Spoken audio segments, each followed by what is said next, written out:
The noise from the ceremony hall had been loud since morning. Ilara could hear it from the far side of the grounds, past the long row of elder oak trees that separated the Ironmore Pack's central grounds from the outer edges where the storage buildings and servant quarters sat. Drums, laughter, the high, bright sound of women calling to each other in excitement. She could not see any of it, but she had been hearing it all day, and she had been doing her best not to listen. She was carrying 2 heavy water buckets from the well behind the kitchens, moving at a steady pace, because moving at a steady pace was the only way to carry 2 heavy water buckets without spilling them.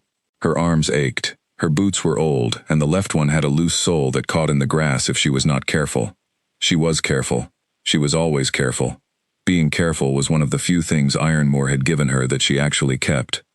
The grand mating ceremony happened once every 7 years. Every she-wolf of eligible age in a 3-territory radius was invited, which in practice meant that every she-wolf of any standing was prepared, dressed, and positioned to be seen. It was the single largest social event in Ironmore Pack's calendar. It had been the only thing anyone had talked about for 4 months. The dresses, the visiting Alpha King, the chance that someone from their pack, one of their own, might be chosen. Ilara was 22 years old. She was technically eligible. No one had mentioned this to her, and she had not mentioned it to anyone else. She had spent the morning doing what she always did, the work that needed doing, in the places no one was watching. She set the buckets down near the kitchen door and straightened up, pressing one hand to the small of her back. Through the trees, she could see the faint shimmer of white fabric moving in the distance. The ceremony line was assembling. 31 women, she had heard, all of them wearing the ceremonial white that the pack provided for eligible she-wolves. All of them having their hair dressed by the older women of the pack who had volunteered for the honor. All of them practicing how to stand still without looking like they were trying to stand still. Ilara looked at her own hands. There was dirt under 2 of her fingernails and a faint bruise on her right wrist from where the bucket handle had caught her yesterday. She wiped her hands on the sides of her trousers and picked the buckets back up. She was not supposed to feel anything about the ceremony. She had told herself this very clearly on the 3 separate occasions she had almost, accidentally, started to feel something about it.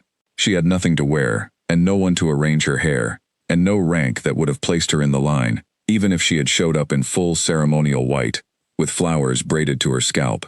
She was an Omega without family, without alliances, without the kind of history that made packs want to claim you. She had a cot in the servants' quarters, a place at the lowest table in the meal hall, and the kind of invisibility that came not from being hidden, but from being so consistently overlooked that people had simply stopped registering her presence. She did not exist to the people who mattered here. She had made her peace with this, mostly. She went back inside and began filling the kitchen pots. The cook, a wide woman named Dorothy who had been running the Ironmore kitchens for 30 years and had the authority to prove it, moved around her without acknowledgement. This was normal. Dorothy acknowledged Ilara when there was work to assign and ignored her the rest of the time, which was a better arrangement than the one Ilara had lived under in the 3 years before she came to Ironmore. She did not think about those 3 years if she could help it. She kept moving. By midday, the ceremony grounds were full. Ilara could hear the crowd even from inside the kitchens, a low, excited roar that pulsed through the stone walls. She carried trays of food to the preparation rooms, where the women waiting to be presented were gathered, and she set the trays down on the tables, and she left without being spoken to. One of the women, a tall girl with copper-colored hair named Vivienne, caught her eye for a moment as she was leaving. Vivienne's look was not unkind. It was something closer to the look a person gives a stray dog, brief, mildly guilty, and then gone. Ilara went back to the kitchen. She was not. She had decided some time ago, someone who felt sorry for herself. Feeling sorry for herself was a luxury that required energy she did not have. What she had instead was a kind of clear, flat assessment of her situation that she wore like a coat. It fit her, it kept the cold out, and she had stopped noticing she was wearing it. The pack had not given her anything. She had made herself useful enough to stay, and staying was what she had. It was enough. At some point in the early afternoon, when the ceremony itself was either starting or had already started, the drumming had shifted into something more formal, slower, more deliberate. Ilara slipped out of the kitchen through the side door and walked toward the outer grounds, not to see the ceremony. Not to try to catch a glimpse of the Alpha King who had arrived the previous evening with a procession of 12 horses and more guards than Ilara had ever seen in one place. She walked to the outer grounds because she had spotted something earlier, when she was carrying the water, and the image had stayed with her in a way she could not entirely explain. Past the last row of oak trees, where the ground sloped down into a gentle bowl before rising again toward the forest, there was a knot of roots at the base of the oldest tree in the row. She had noticed it on her way back from the well. 3 small shapes, moving. She had thought at first they were rabbits. Then she had looked more carefully and thought, no, not rabbits. She found them exactly where she had first seen them. 3 wolf pups. They could not have been more than 8 weeks old. They had the round-bellied, large-pawed, slightly comical look of very young wolves, who had not yet grown into their own bodies, like the universe had built them from good parts, but had not yet gotten around to assembly. 2 of them were gray, and 1 was dark brown, almost black, and all 3 of them were thoroughly tangled in the web of exposed roots at the base of the oak. Not dangerously, not in any way that would have hurt them, but genuinely, elaborately stuck, in the way that only something very small and very curious could manage to get stuck. They had clearly been investigating the roots, and had gotten their legs and bodies woven into the gaps between the wood, in a way that made movement in any direction result in movement in no useful direction. They were not frightened. This, she thought, was the most striking thing. Any normal pup, stuck and alone and far from familiar smells, would have been crying. These 3 were sitting in their tangle with a patient, slightly puzzled expression, as though they had decided the roots were simply a new kind of terrain that required a new kind of approach, and they were waiting for the approach to occur to them. The dark one looked up at her when she crouched down in front of them. It wagged its tail. Once. A very small, very certain wag. She sat down in the grass. "All right," she said quietly, more to herself than to them. "Let's see." She started with the one closest to her, the lighter gray one who was sitting with one hind leg folded back underneath itself, at an angle that looked profoundly uncomfortable. She worked slowly, not rushing, because rushing around wolf pups, even very small, very stuck wolf pups, was the kind of thing that created problems. She kept her hands steady and her movements deliberate, and she talked to them in a low, even voice while she worked, not saying anything in particular, just the kind of quiet, ongoing sound that meant safe, meant calm, meant no reason to worry. The lighter gray one was free in about 3 minutes. It shook itself, looked at her with great dignity, and immediately walked 2 steps to the left and sat down next to her knee. The second gray pup required more work. It had managed to get itself turned almost completely around inside the root tangle, so that it was facing back the way it had come in, which meant Elara had to gently rotate it, while simultaneously lifting its near foreleg over a root that was too high for it to step over. It cooperated. It seemed to understand, in the practical, unquestioning way of young animals, that the large creature crouching in front of it was engaged in a helpful activity, and the correct response was to stand still and allow the activity to proceed. When it was free, it sneezed once, powerfully, and then sat on Elara's left foot. The dark one was last. It was also the smallest, and it had worked itself deepest into the root tangle, with the overconfident energy of the sibling, who never thinks any plan through before committing to it. Getting it out required Elara to sit fully in the dirt, pressing her back against the trunk of the oak, and work one-handed in a space too small for 2 hands. It took 9 minutes. She counted, because counting gave her something to focus on other than the way her shoulder was pressed against the bark, at an angle that was going to hurt later. When the last pup came free, it did not sit down. It walked directly onto her lap, turned twice, and lay down. It put its chin on her knee and closed its eyes. Elara sat in the mud with 3 wolf pups and listened to the ceremony drums in the distance and said nothing for a long time. She did not know whose pups these were. She thought, with the part of her mind that was always quietly cataloging things, that she should probably find out. Strange pups appearing on the grounds of an ironmore ceremony was not a normal occurrence. Wolf pups this young did not wander this far without a reason, or without someone responsible for them. Someone, somewhere, had made an error, or had been given a task and had failed at it, or had simply looked away at the wrong moment. She was aware of all of this. She thought about it clearly and carefully, and then she sat back against the tree trunk and looked at the gray pup sitting on her foot, and the gray pup leaning against her right knee, and the dark one asleep on her lap, and she did not move. The sun moved. The ceremony drums grew quieter, then changed tempo, then stopped altogether for a stretch, before starting again in a different rhythm. A bird called from somewhere in the upper branches of the oak. The dark pup's paws twitched in its sleep, chasing something in whatever small dreams 8-week-old wolves had. Ilara watched the trees at the edge of the grounds and thought about nothing in particular. She had not always been this way, this still, this practiced in the art of waiting without hoping. There had been a version of herself, years ago, that had gone to ceremonies, that had wanted things openly, without the careful management of wanting that she had learned since. A version of herself that had believed the world would eventually notice that she was in it. She did not hate that version of herself. She had simply put her down somewhere quiet, like setting a glass on a high shelf so it would not be knocked over, and she had not checked on her in a while. She wondered, for a moment, who the visiting Alpha King had chosen. She had seen him only once, from a distance, when his procession had come through the gate the evening before.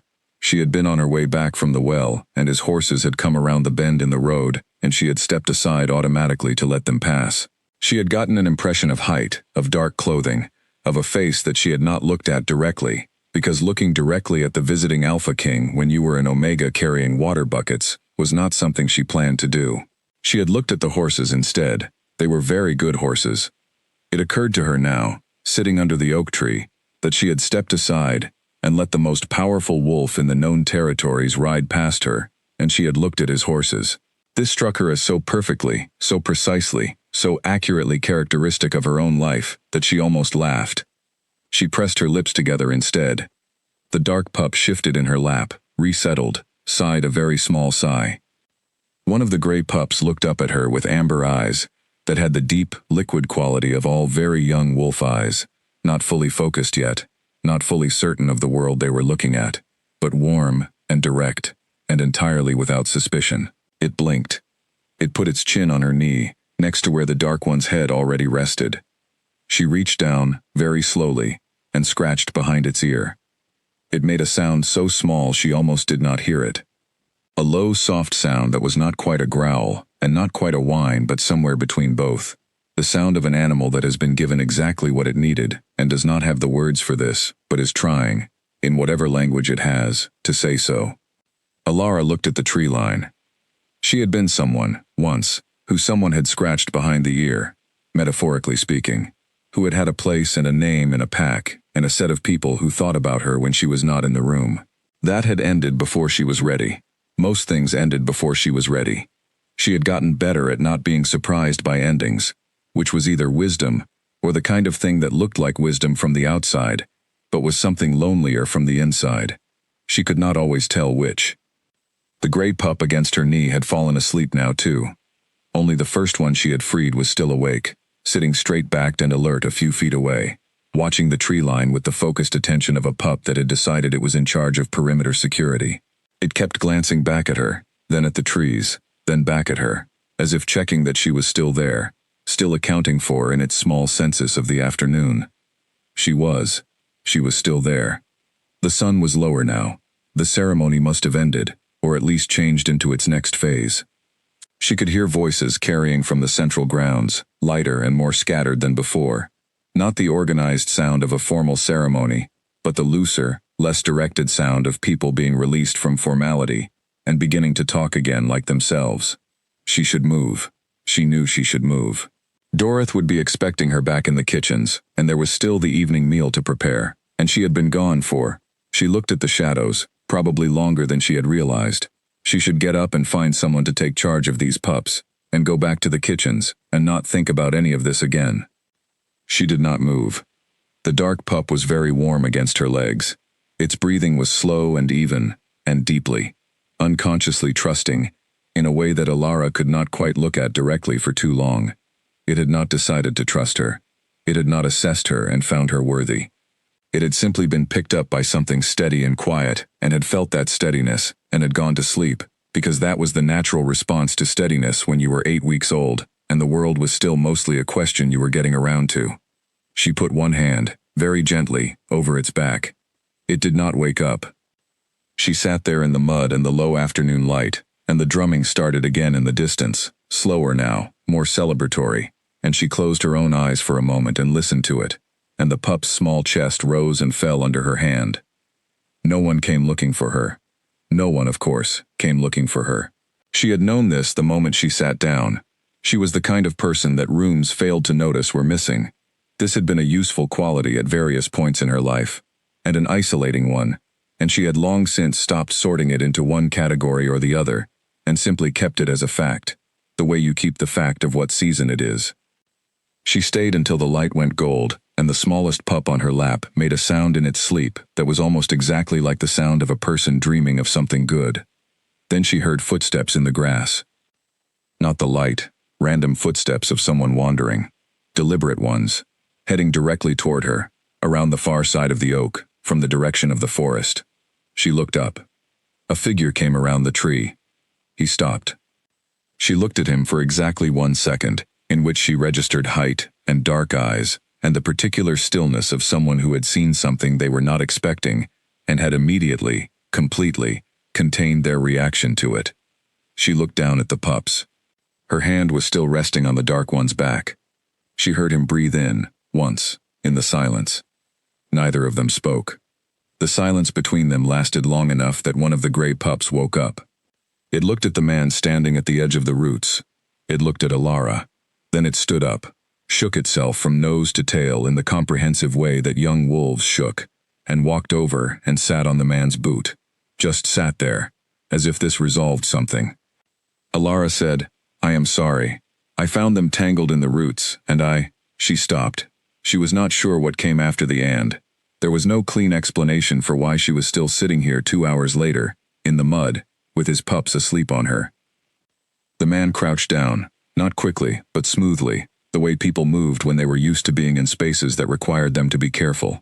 He put one hand out, palm down, near the dark pup that was still sleeping in her lap. He did not take the pup. He held his hand near it, and after a moment, the dark pup's small nose moved, and its eyes opened, and it saw the hand, and then looked up, and saw the face behind the hand. The dark pup made a sound.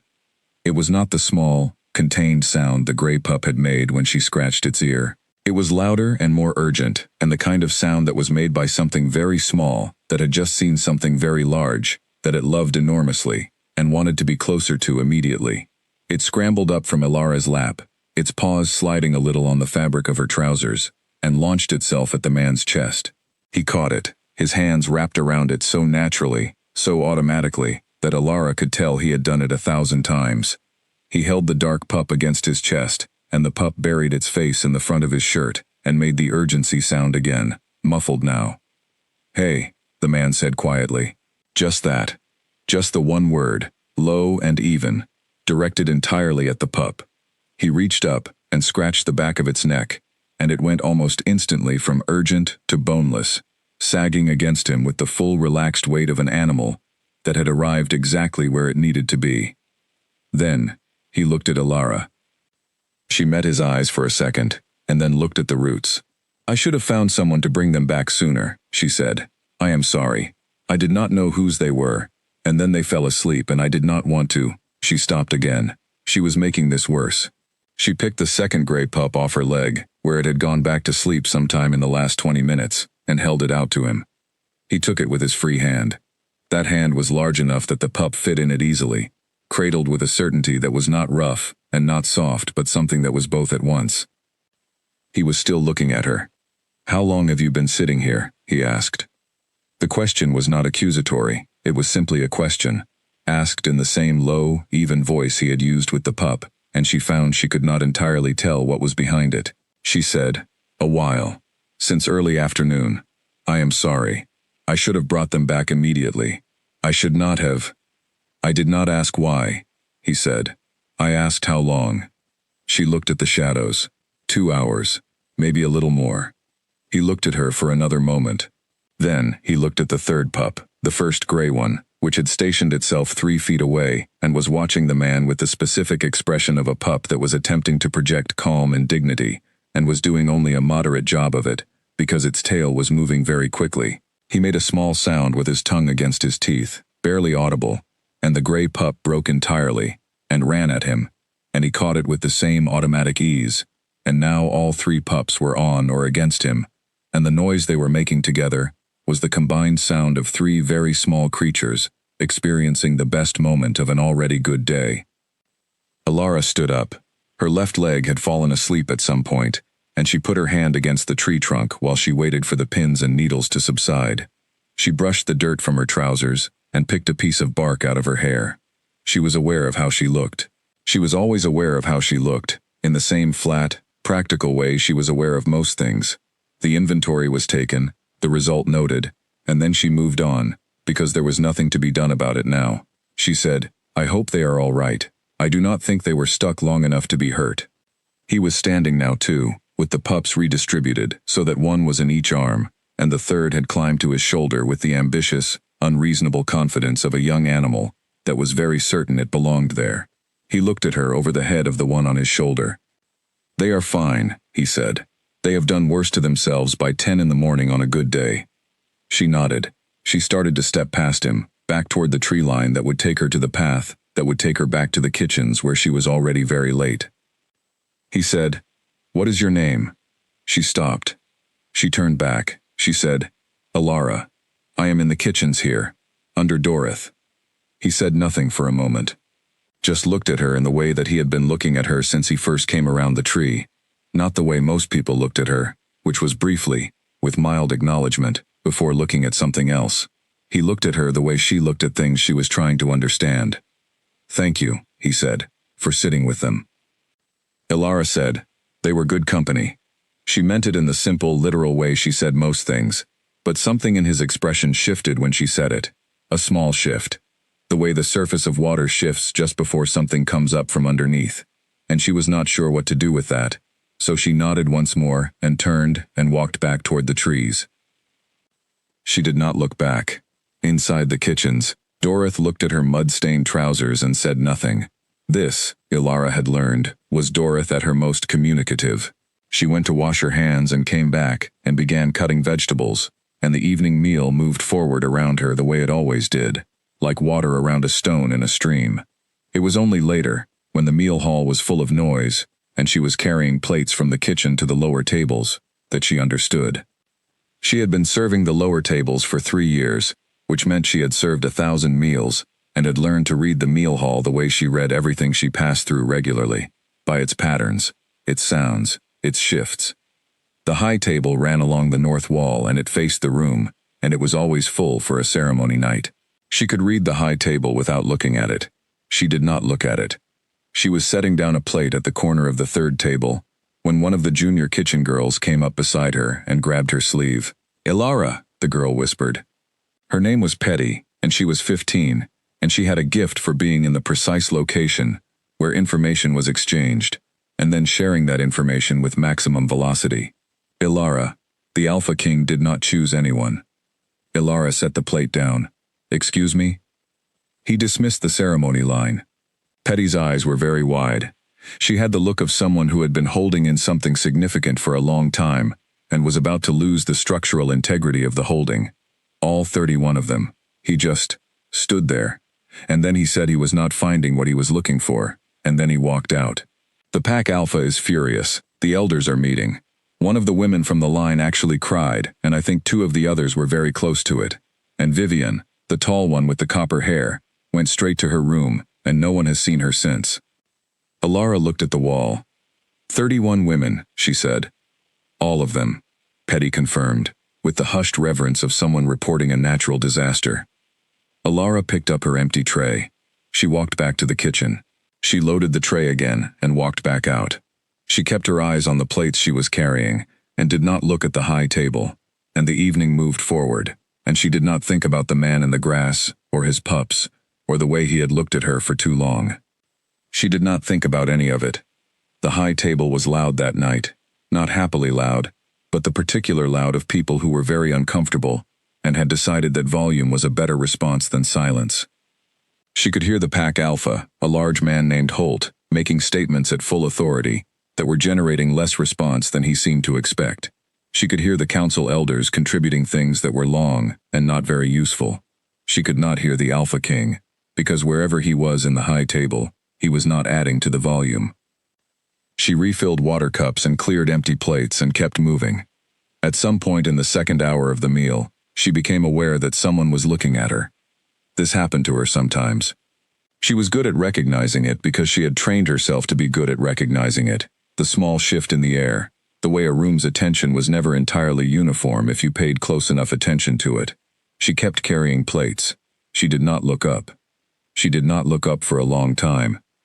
When she finally did, because the cup she was reaching for was at the edge of the table, and she had to watch her hands, she looked in the wrong direction first, and then corrected, and looked across the hall to the high table, and for one precise moment, her eyes met a pair of dark ones across 20 feet of noisy, candlelit room. She looked back at the table. She stacked the cup and walked to the kitchen. She stood in the kitchen for a moment with her back to the wall and her empty tray in her hands. Her heart was behaving oddly. This was annoying. She was aware of why it was behaving oddly, and she found the reason frustrating, and she told her heart in the clear internal voice she used for practical instructions that it could stop at any time. Her heart did not stop. She pressed her lips together and walked back out.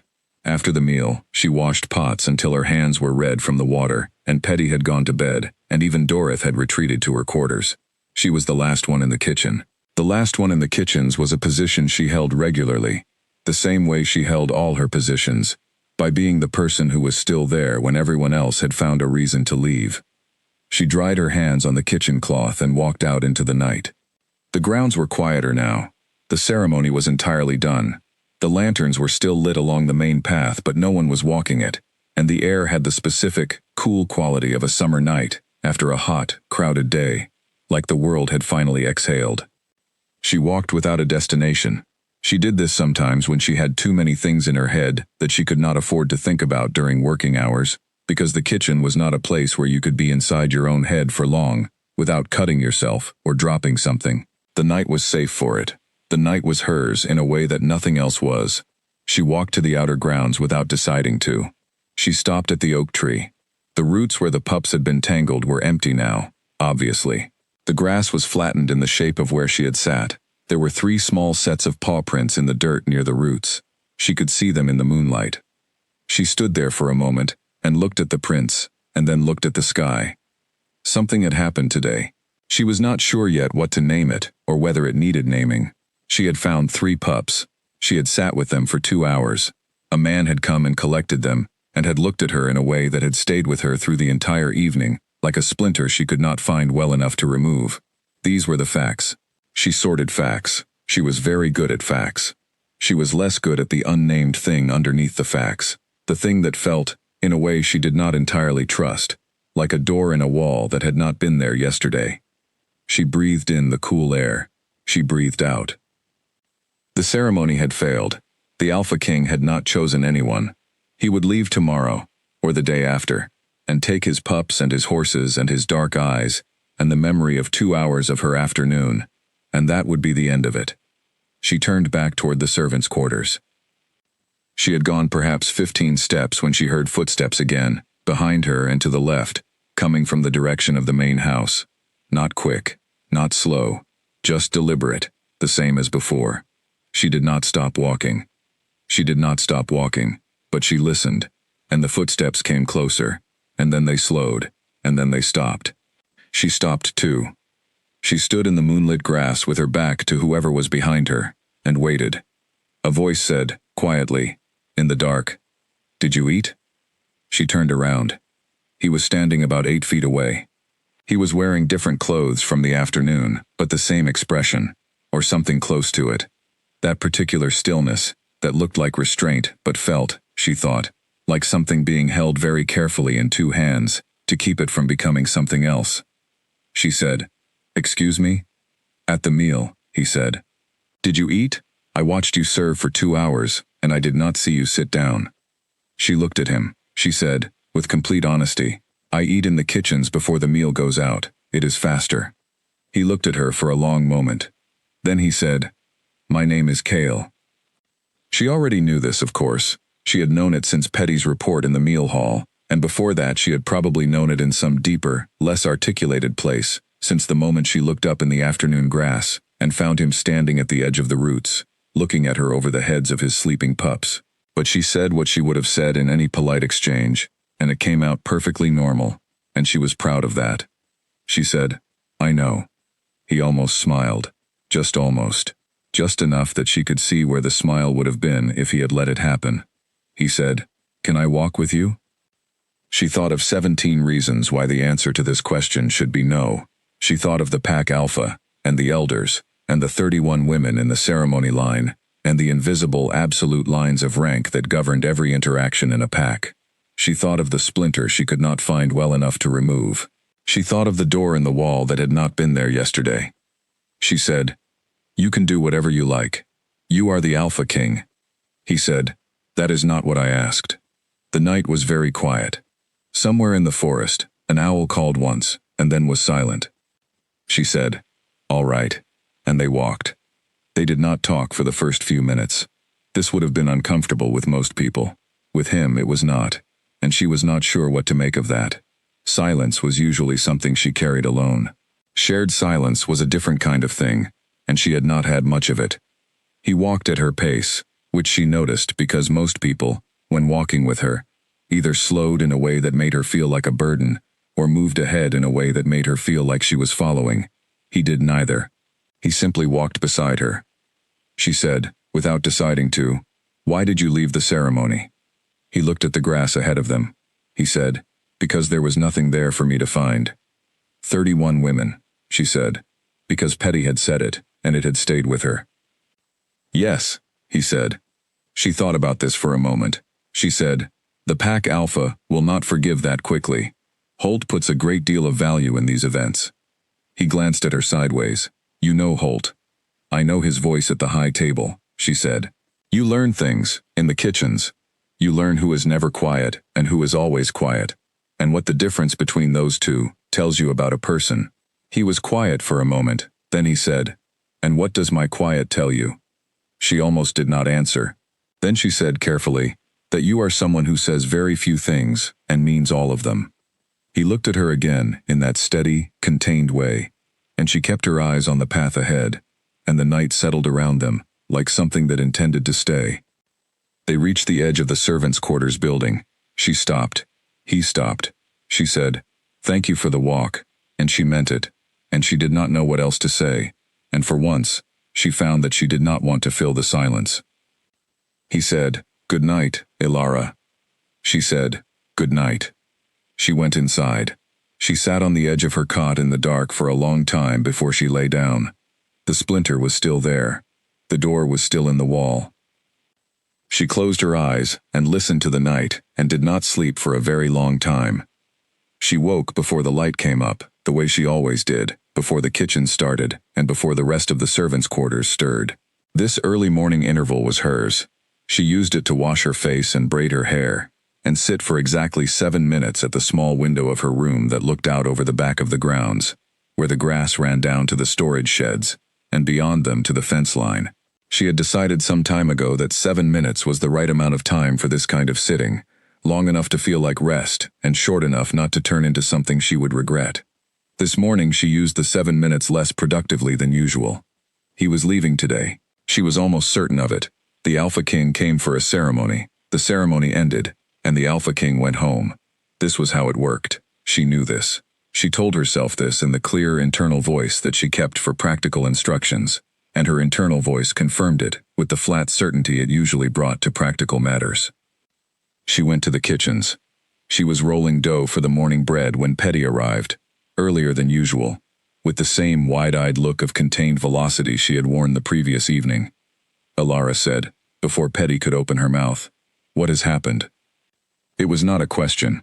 It was the way she spoke to things she could already feel coming. Petty said, "He is not leaving." Ilara kept rolling the dough. "The Alpha King," Petty clarified, as though Ilara might have meant someone else. "He told the Pack Alpha this morning at first light that he would be staying another 2 days. The Pack Alpha said something, and the Alpha King said something back, and the Pack Alpha stopped talking.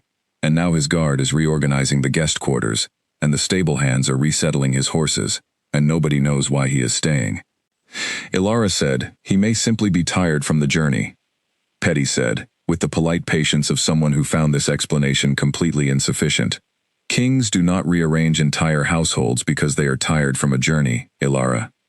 Ilara flipped the dough. "He might," she said. Petty gave her a look and went to start the fire. Alara kept working. The bread came out well. She stacked it on the cooling rack and moved to the next task, and did not think about the Alpha King staying another 2 days, and she was very successful at this for approximately 40 minutes. At mid-morning she was sent to the cold storage on the far side of the grounds to check the preserves. This was a task that usually fell to one of the younger kitchen hands, but Dorothy had sent her specifically, with a look that communicated nothing beyond the instruction itself, which was entirely normal for Dorothy. The cold storage was a stone building at the north end of the grounds, set back against a low hill that kept it cool through the summer. Alara went in, did the inventory, and came out with her list. She was 3 steps back onto the path when she nearly walked directly into a man coming around the corner of the building. She stopped fast. He stopped fast. They stood about 2 feet apart. Kale looked at her. She looked at him. She said, "I am sorry," because she had nearly walked into him, and he said, "No," and then seemed to recognize that this was an incomplete response and said, "I was not watching where I was going." She said, "Neither was I." She held up her list, preserves. He looked at the list. "I was looking at the fence line," he said. "The post at the north corner needs resetting. I noticed it when I was running the grounds this morning." She thought, "He ran the grounds this morning?" She thought, "He was up before the light came up." She kept these thoughts in their proper internal position, which was behind everything she showed to the outside, and she said, "Holt will be pleased to have the observation." Kale said, with a dryness so slight it was barely detectable, "Holt was not as pleased with it as I expected." She looked at him. He said, "He seems to prefer that I confine my observations to things he has already observed." She said, without thinking, "That is a common preference, for people who run things." He looked at her with that expression she was beginning to recognize, the one that was not quite a smile but occupied the place where a smile would be, and she pressed her lips together, because she had not meant to say something amusing, and she was not going to reward him for finding it amusing. He said, "Walk with me." She looked down the path toward the kitchens. She thought of the bread cooling on the rack, and the potatoes that needed peeling, and the 3 other things on the afternoon kitchen list that Dorothy had assigned her. She thought of 31 women in white dresses. She thought of the door in the wall. She said, "I have a list." He said, "I know. Walk with me anyway." This was, she noted internally, not a command. It was something that sounded like an invitation, but carried the particular tone of a person who was not accustomed to having invitations declined. She was also noting, with some distress, that her feet had already begun to move. She said, "For a little while."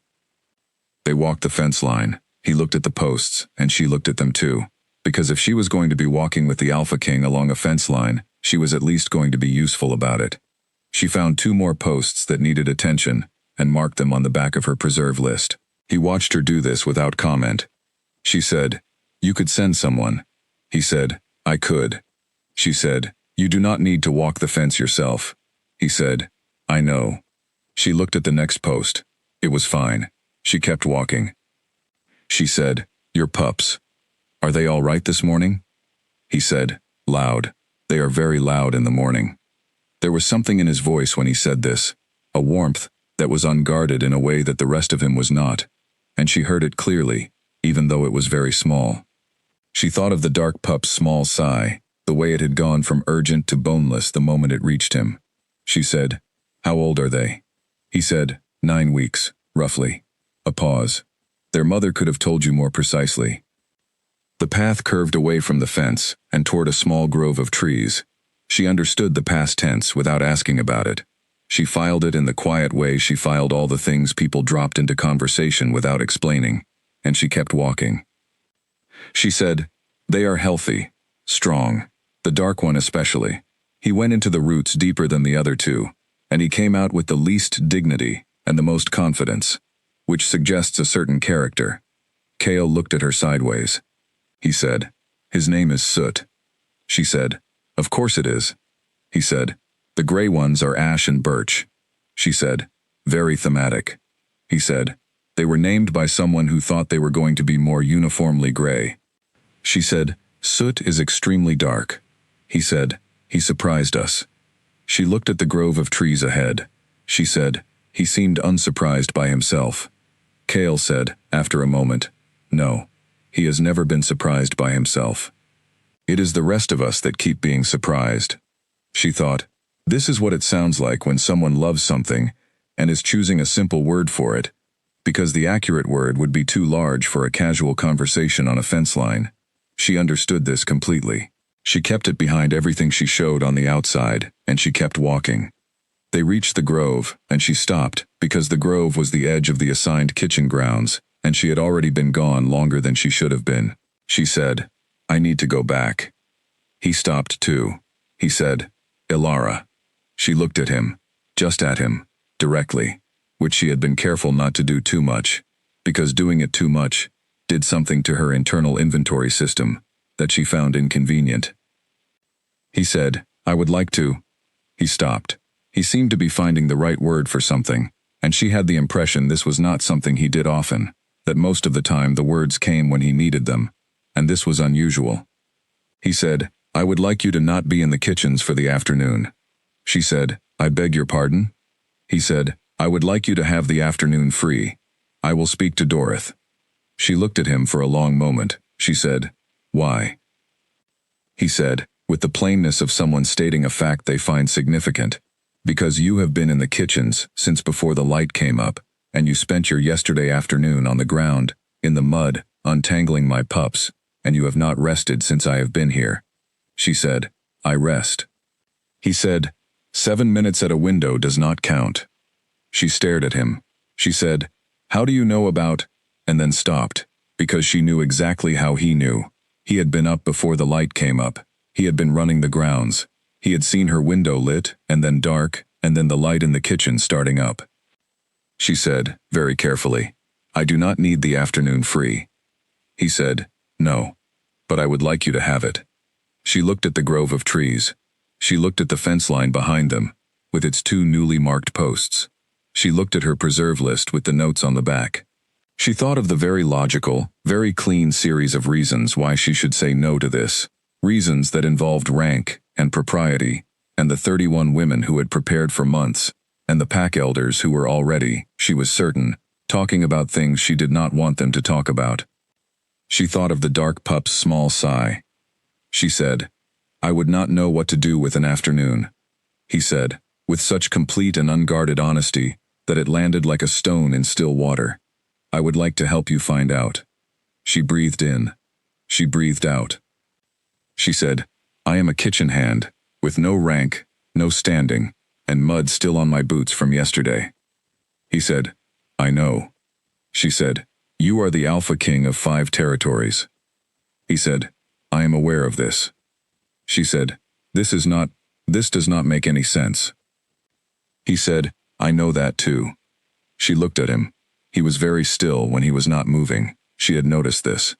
Not the stillness of someone who was suppressing something, but the stillness of someone who had long ago made peace with standing in hard places and waiting. She thought of what she had said about him the night before, that he was someone who said very few things, and meant all of them. She thought that she had been right about that, and she found this both useful and deeply inconvenient. She said, all right, one afternoon. He did not say anything. He did not need to.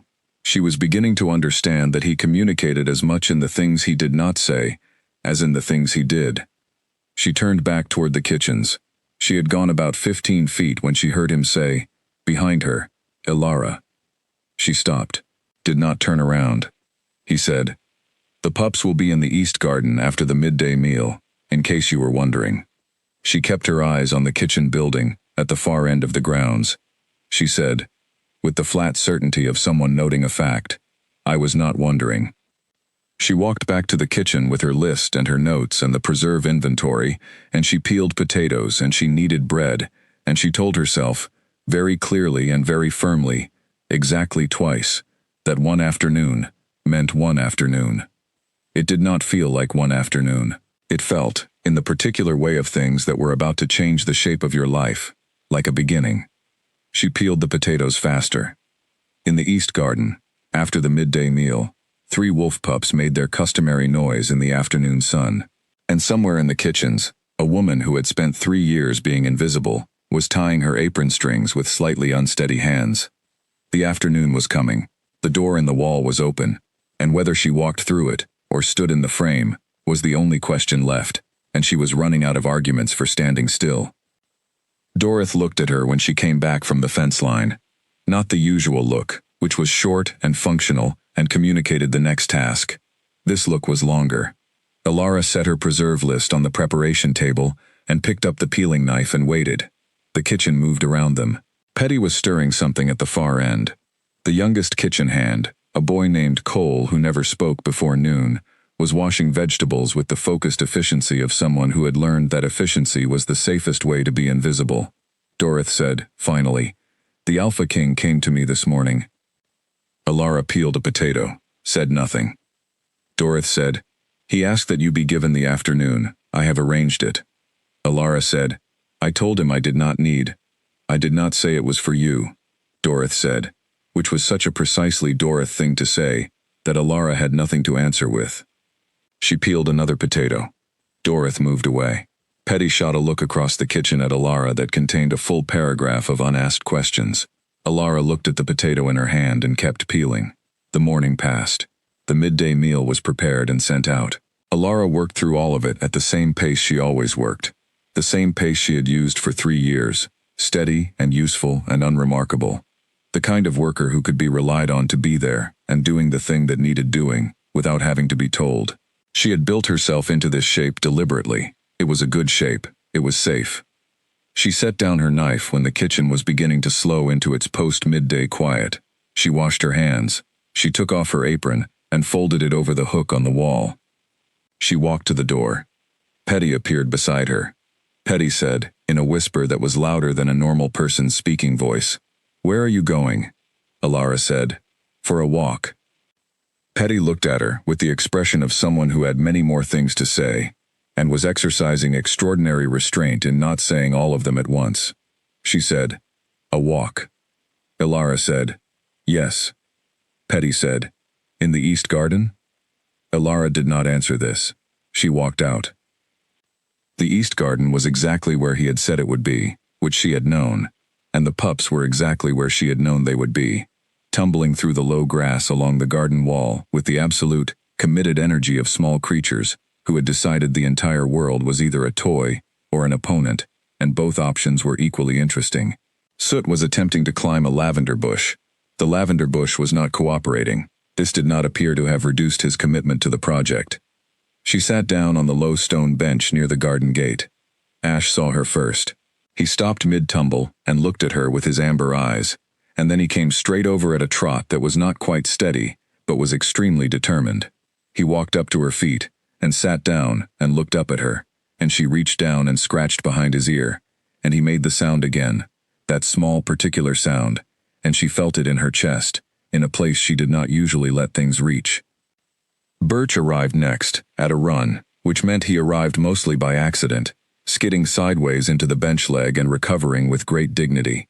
He shook himself, and then climbed onto the bench beside her, and sat there with the posture of someone who belonged exactly here, and had always intended to be here from the very beginning. Soot came last, with a piece of lavender stem in his mouth, and what appeared to be a small leaf stuck between his ears. He dropped the lavender stem at her feet. She looked at it. She looked at him. He looked back at her with the absolute conviction of someone who has given an excellent gift, and is waiting for the appropriate response. She said, "Thank you very much, Soot." He wagged his tail with tremendous satisfaction, and climbed up on the other side of the bench. She sat between the 2 gray pups and looked at the garden, and the dark pup sat at her feet with his lavender stem, and the afternoon sun came through the gap in the stone wall, and fell across the bench in a long, warm stripe, and she sat in it, and tried not to think about the door in the wall, and instead just sat in the sun with the pups and breathed. She heard him arrive before she saw him. Not his footsteps this time, but something less defined, a shift in the quality of the air, the way a room shifts when someone comes in who takes up a particular kind of space. She did not look up immediately. When she did look up, he was standing at the garden gate, watching her. He had his hands in his pockets, and the afternoon light fell on the side of his face, and he was not moving, and neither was she, and the 3 pups were arranged around her on and beside the bench like they had done this every afternoon of their lives. She said, "They sat down before you told them to." He said, They always know where they want to be. She said, that is either a good trait or a dangerous one. He said, in my experience, it is both. He came through the gate and sat down on the grass in front of the bench, not on it, so that they were on the same level when she looked at him, which she found was a deliberate choice, and also found that she had no useful response to it. Soot immediately abandoned his lavender stem and climbed onto Kale's knee. Kale put one hand on him automatically, without looking down, his eyes still on her. He said, "How old are you?" She said, 22. He said, "You are young to be so careful." She looked at the garden wall. She said, "I am the right age for it." He waited. She said, without deciding to, which seemed to be a pattern she was developing in his presence, "I was not always careful. I got careful when being otherwise stopped working." She stopped. She looked at the sun on the wall. "That is probably more than I meant to say." He said, "It is exactly what you meant to say." She looked at him. He said quietly, as though he was saying it for himself as much as for her, "I know what that feels like. Getting careful because the alternative costs too much." She held this in her hands for a moment, this thing he had given her, not asking where it came from, the same way she had not asked about the pup's mother on the fence line. "You did not demand all the pages at once. You held what was given," she said. "Is that why you said nothing, in the ceremony?" He said, "Yes." She thought about 31 women in white dresses, all of them prepared, all of them hoping. She thought about what it would have cost him to stand there and feel nothing, and say so in front of a full ceremony ground. She said, "That took a kind of honesty." He said, "It was not kindness. It was simply," he looked at the pups. "I am not someone who can pretend. I tried it once, early on. It was bad for everyone." She said, "Most people would have chosen someone anyway, for the convenience." He said, "I know." She said, "You are not most people." He looked at her with an expression she could not entirely parse, something that was not the almost smile, and was not the contained stillness, but was something between them, something that might have been the beginning of being entirely seen by someone, which was the thing she had been most careful about for longer than she could accurately measure. She looked at Birch, who had fallen asleep against her arm. She said, "One afternoon." He said, "Yes." She said, "That is what we agreed." He said, "That is what you agreed." "I agreed to very little." She opened her mouth and then closed it. She looked at him. He was, unmistakably, smiling now, a small and private thing, but entirely real, and she felt it move through her like a stone being dropped into that same still water. She looked at the garden wall. "Kale," she said, and his name in her mouth felt like handling something fragile that turned out to be stronger than expected. He said, "Ilara." She said, "I do not know what you are doing." He said, very quietly, "I think you do." She did. That was, she thought, the core of the problem. She knew exactly what he was doing. She knew it in her chest, in the place that had been still for a very long time, and she found it equally wonderful and terrifying, and she had absolutely no precedent for managing both of those things at the same time. The afternoon sun moved. Soot fell asleep on Kale's knee. Ash pressed closer against her feet. She said nothing else. Neither did he.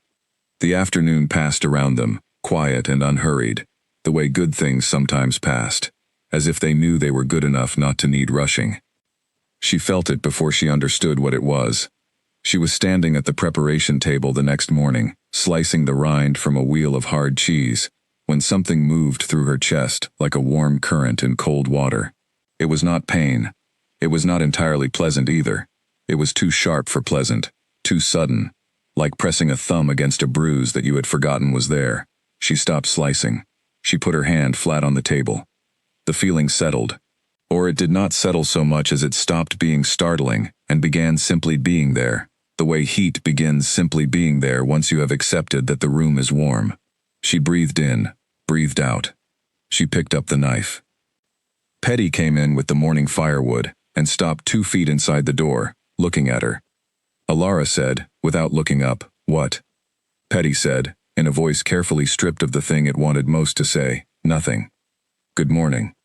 She went to the fireplace and began setting the wood, and Ilara kept slicing.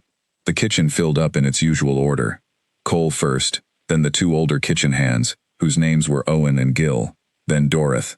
And the morning started, and Alara moved through it at her usual pace, and the warm current in her chest stayed, and she did not speak about it.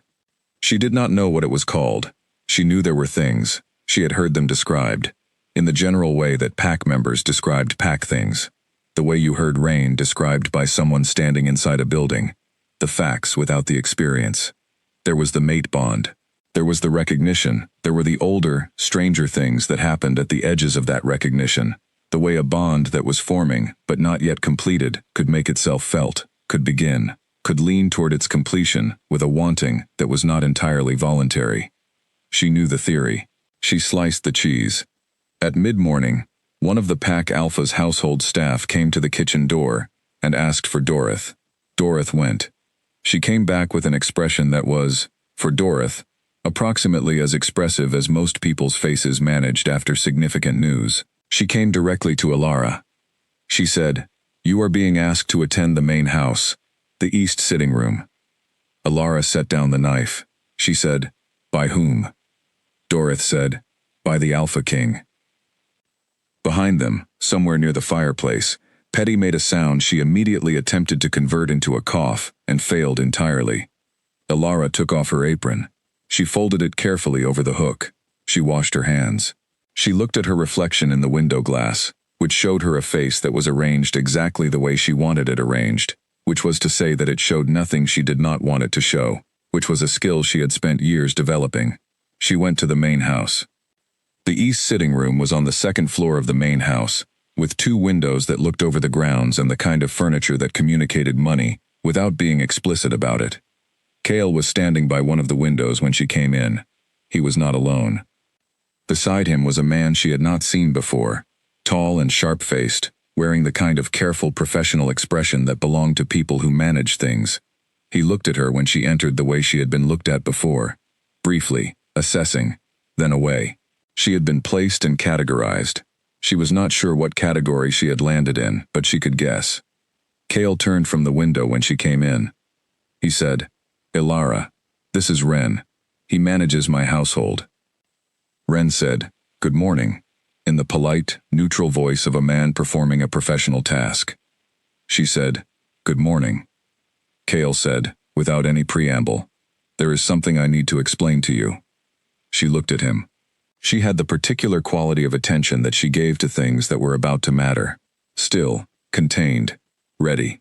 He said, "Last night, around the time you would have been going to sleep, did you feel something, a warmth, in your chest?" Her hands were very still at her sides. She said, "Yes." He looked at her for a moment. He said, to Ren, "Give us a moment." Ren said, "Of course," and went to the door and went out, and the door closed behind him, and the room was very quiet. Cale said, "I am sorry. I want to be honest with you about what is happening because I believe you prefer honesty, even when it is difficult, and I would rather be difficult and honest than comfortable and not." She said, "Tell me what is happening." He said, "The bond is forming." She heard these words very clearly. She heard each one individually. She said, still very quietly, "Which bond?" He said, "The one that forms between a mated pair. I felt it last evening in the garden. I have felt things building toward it since I came around that tree and found you in the grass with my pups. I have been—" He stopped. He looked at the window. He said, "I have not misread this. I have known this feeling before, and I do not mistake it." She said nothing for a moment. She thought of the feeling in her chest, the warm current in cold water, the way it had settled and stayed. She thought of the 7 minutes at the window, and the peeling knife, and the 31 women in white.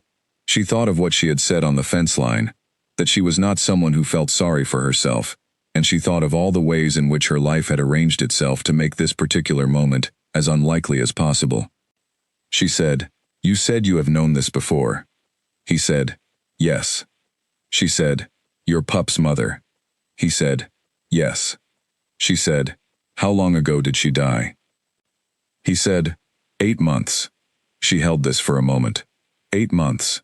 A man who had lost his mate 8 months ago and was standing in a window of another pack's main house, telling her that a bond was forming between them. She took the weight of this and held it evenly, the way she held all weights, and she said, "You are not fully, You have not recovered from.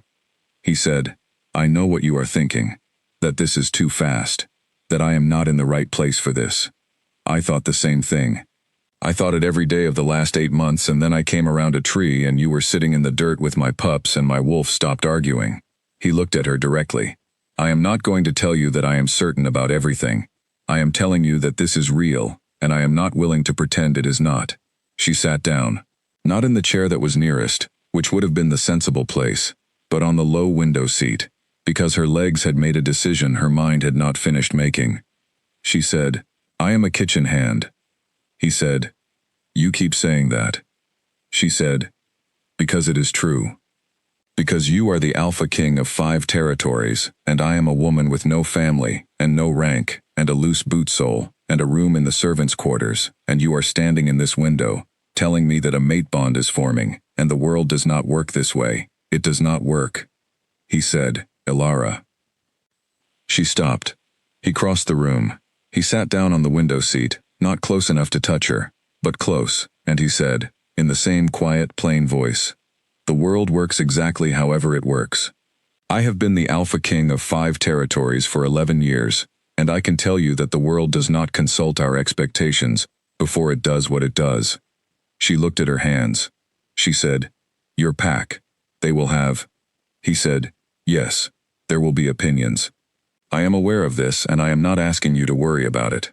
She said, The elders here. Holt, the women from the ceremony.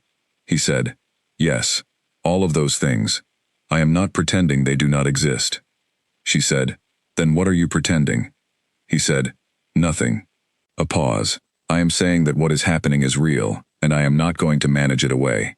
And I am asking you, not commanding you, asking you, to let me talk to Holt about what this means going forward, and to give me the chance to explain what this is properly, instead of letting it become a thing that other people name before we do.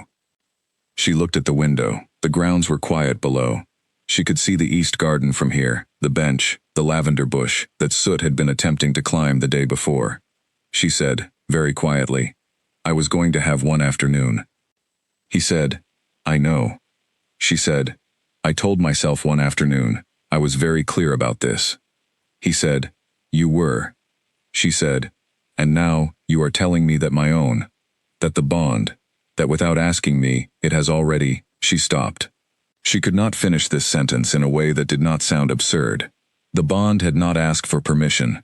Bonds, by their nature, did not ask for permission. This was one of the things about living in a world like this one, that she had always found both remarkable and deeply impractical. He said, I know. She said, Stop saying I know. He said, All right. Silence. She said, Does it hurt, if it is not completed? He said, It becomes uncomfortable. Over time. A pause. I am not telling you this to pressure you. I am telling you because you asked, and I said I would be honest. She looked at the east garden. She thought of the dark pup, Soot, with his lavender stem, and his complete self-assurance.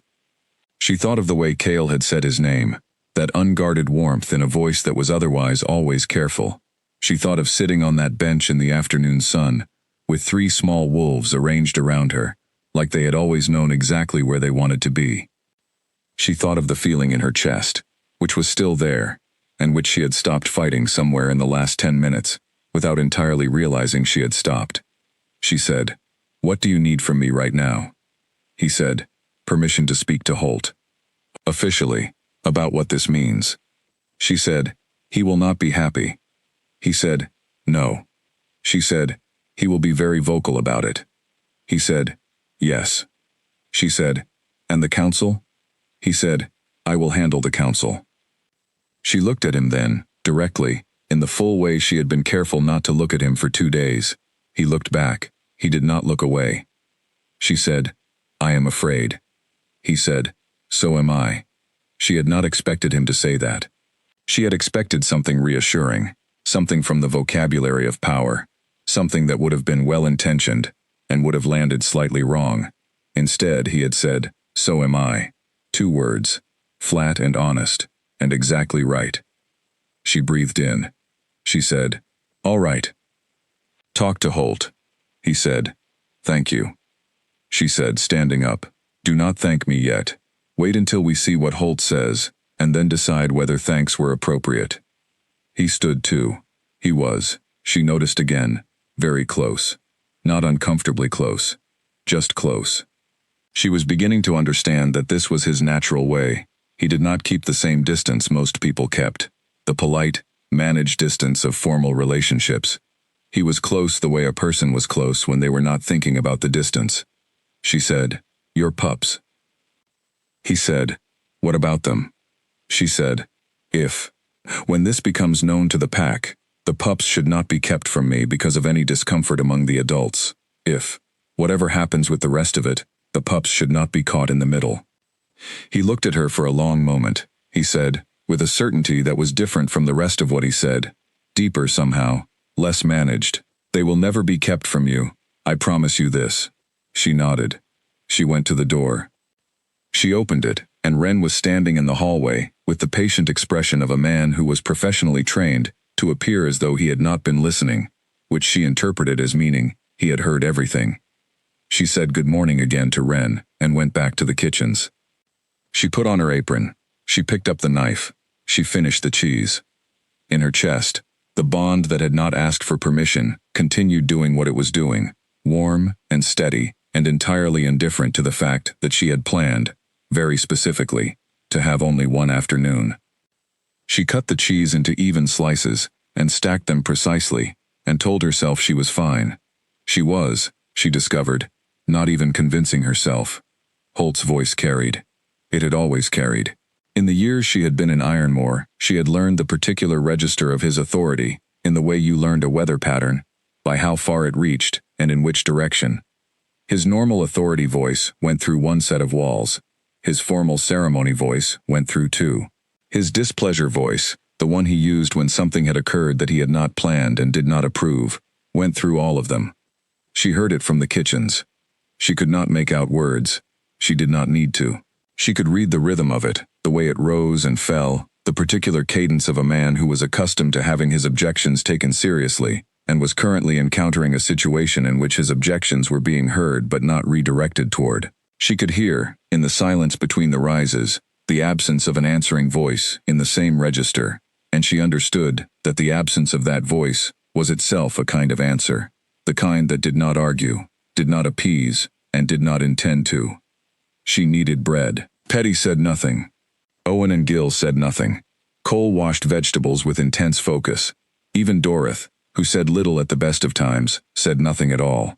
The kitchen had the concentrated silence of a group of people who were all hearing the same thing from a distance, and were all pretending, for professional reasons, that they were not. Ilara kneaded the bread and said nothing, and kept her face arranged, as she always kept it, which was to say, showing precisely what was useful to show, and nothing further. The voice from the main house went on for some time. Then it stopped. Then it started again. Shorter this time, with a different quality. Not the authority voice. Not the displeasure voice. Something lower, which was either the beginning of acceptance, or the beginning of a different kind of argument, and she could not tell which from the kitchens. Then it stopped again. An hour passed. She shaped the bread into loaves and set them to rise. She began on the soup for midday. Petty brought in the vegetables. Cole finished the washing and moved on to the wood. The kitchen hand door opened, and Wren came in. He was not the kind of man who came into kitchens. He had the look of someone who managed things from a comfortable distance, and only arrived in person when the thing being managed was significant enough to justify it. He looked at Ilara. He said, "His Highness would like a word when you have a moment." Ilara said, "Is the soup on the fire?" Petty said, quickly, "I have it." Ilara wiped her hands and took off her apron and followed Wren out. He took her not to the east sitting room this time, but to the Pack Alpha's study, which she had never been in, which had the feel of a room that had been important for a very long time and intended to keep being important. Maps on the walls, heavy furniture, a fireplace that had been lit for the meeting despite the summer warmth, which she suspected was Holt's doing, an assertion of permanence, of home ground. Holt was there, standing behind his desk, which was a position she suspected he had taken deliberately, the desk being between him and the room like an argument he was making with furniture. He was a large man, had been a large man for all of his 50-odd years, and had the kind of face that was used to being the most certain face in the room. It was not the most certain face in the room right now. Cale was standing at the window, the same window position he had been in that morning, which she was beginning to understand was simply where he went when he was in a room with a window. He turned when she came in. Two council elders she did not know by name were seated in the heavy chairs near the fire. They looked at her the way the elders always looked at her, which was to say they looked and then arranged their expressions carefully before they looked again. Holt said, "Elara." He said it the way he said most names that were below his rank, not unkindly, but with the automatic distance of a man who sorted people into categories and had a very settled idea of which category she occupied. He said, "I understand you have been made aware of a situation." She said, "I have." He looked at Cale. Cale said nothing, which seemed to be a position he had established early in the meeting and was maintaining. Holt said, "You understand that the bond, if it is real, creates complications." She said, "Yes." He said, "Significant complications, political ones, practical ones." He looked at her over the desk with the expression of someone about to be generous, in a way that was going to cost her something. "The Alpha King has made his position clear to me. I want to make my position clear to you." He folded his hands on the desk. "You are not what was expected. You are not what was planned for. You have no family standing, no bloodline that carries weight in the territories, no rank within this pack, beyond what you hold as a working member of the household staff." She said, "I am aware of this." He said, "These are not personal criticisms. They are structural realities." She said, "I understand the difference." He looked at her for a long moment. She held his gaze without difficulty, which she could tell surprised him slightly, and she filed that surprise away without using it. He said, "The bond cannot be undone without harm. I understand this. The Alpha King has made it plain that he intends to honor what is forming. What I need to know, what I need to hear from you, is whether you are prepared for what comes next." She said, "What comes next?" He said, "There will be people in 5 territories with opinions. There will be political figures with grievances. There will be members of this pack and of the Alpha King's pack who have invested in different outcomes. There will be a great deal of noise. You will be at the center of it, and it will not be comfortable, and there will be no way to make it comfortable." She said, "I know what it is to be uncomfortable." He said, with a directness she had not expected from him, "You do not know what it is to be uncomfortable at this scale." She held this. She looked at the maps on the wall, the long lines of territory borders, the names of packs and bloodlines and agreements that went back generations. She thought of her cot in the servants' quarters, and her 7 minutes at the window, and her loose boot sole. She thought of a man standing in a different window this morning saying, "I am afraid, so am I." She said, "No, I do not. But I have survived things people expected would take me down before. That is a different kind of preparation, and it is the kind I have." The room was quiet for a moment. One of the elders cleared his throat. He was an older man, gray and deliberate, with the kind of eyes that had been in rooms like this one for a very long time. He said, "The bond, if it is as His Highness describes, will announce itself soon enough to the wider pack through the link. We cannot manage the timing of that." Cale said, from the window. "No, we cannot." The elder looked at him, then at her. Then he said something she did not expect from an elder of Ironmore, which was, "Then we had better make sure she is not standing in the servants' quarters when it does." Holt exhaled. It was a very particular kind of exhale, the kind that preceded someone saying something they had decided to say and were not happy about deciding. He said, "We will prepare guest rooms, appropriate ones, in the main house." She said, "That is not necessary." He said, "It is politically necessary, which is the kind of necessary that applies regardless of personal preference." She looked at him. She looked at Cale. She looked at the elder with the careful eyes. She said, "All right." She went back to the kitchens, and she finished the soup, and she made the bread, and at no point in the rest of the afternoon did she allow herself to feel the enormous, terrifying, quietly wonderful thing that was building in her chest. She allowed herself to feel it exactly once, very briefly, at the end of the day, in the 7 minutes at her window before the light went out. Then she folded it up carefully, and put it somewhere steady, and went to sleep. Tomorrow was going to be very loud. Tomorrow came loud, exactly as promised. She heard it begin at first light, not from the usual direction of the ceremony grounds or the main house, but from everywhere, the particular kind of everywhere, that only happened when information moved through a pack link faster than any single voice could carry it. She was at her window at the 7-minute hour when the feeling shifted, when the warmth in her chest that had been a private thing suddenly had weight behind it, like a room that had been lit by one candle that was now lit by 40. The bond had announced itself. Not fully, not completely, but enough. The pack link carried what it carried, and what it carried was the fact of the Alpha King and the simple, unambiguous nature of the connection, and the pack absorbed this information the way a body absorbed cold water, all at once, in every part. She got dressed. She went to the kitchens. She did not get as far as the kitchens.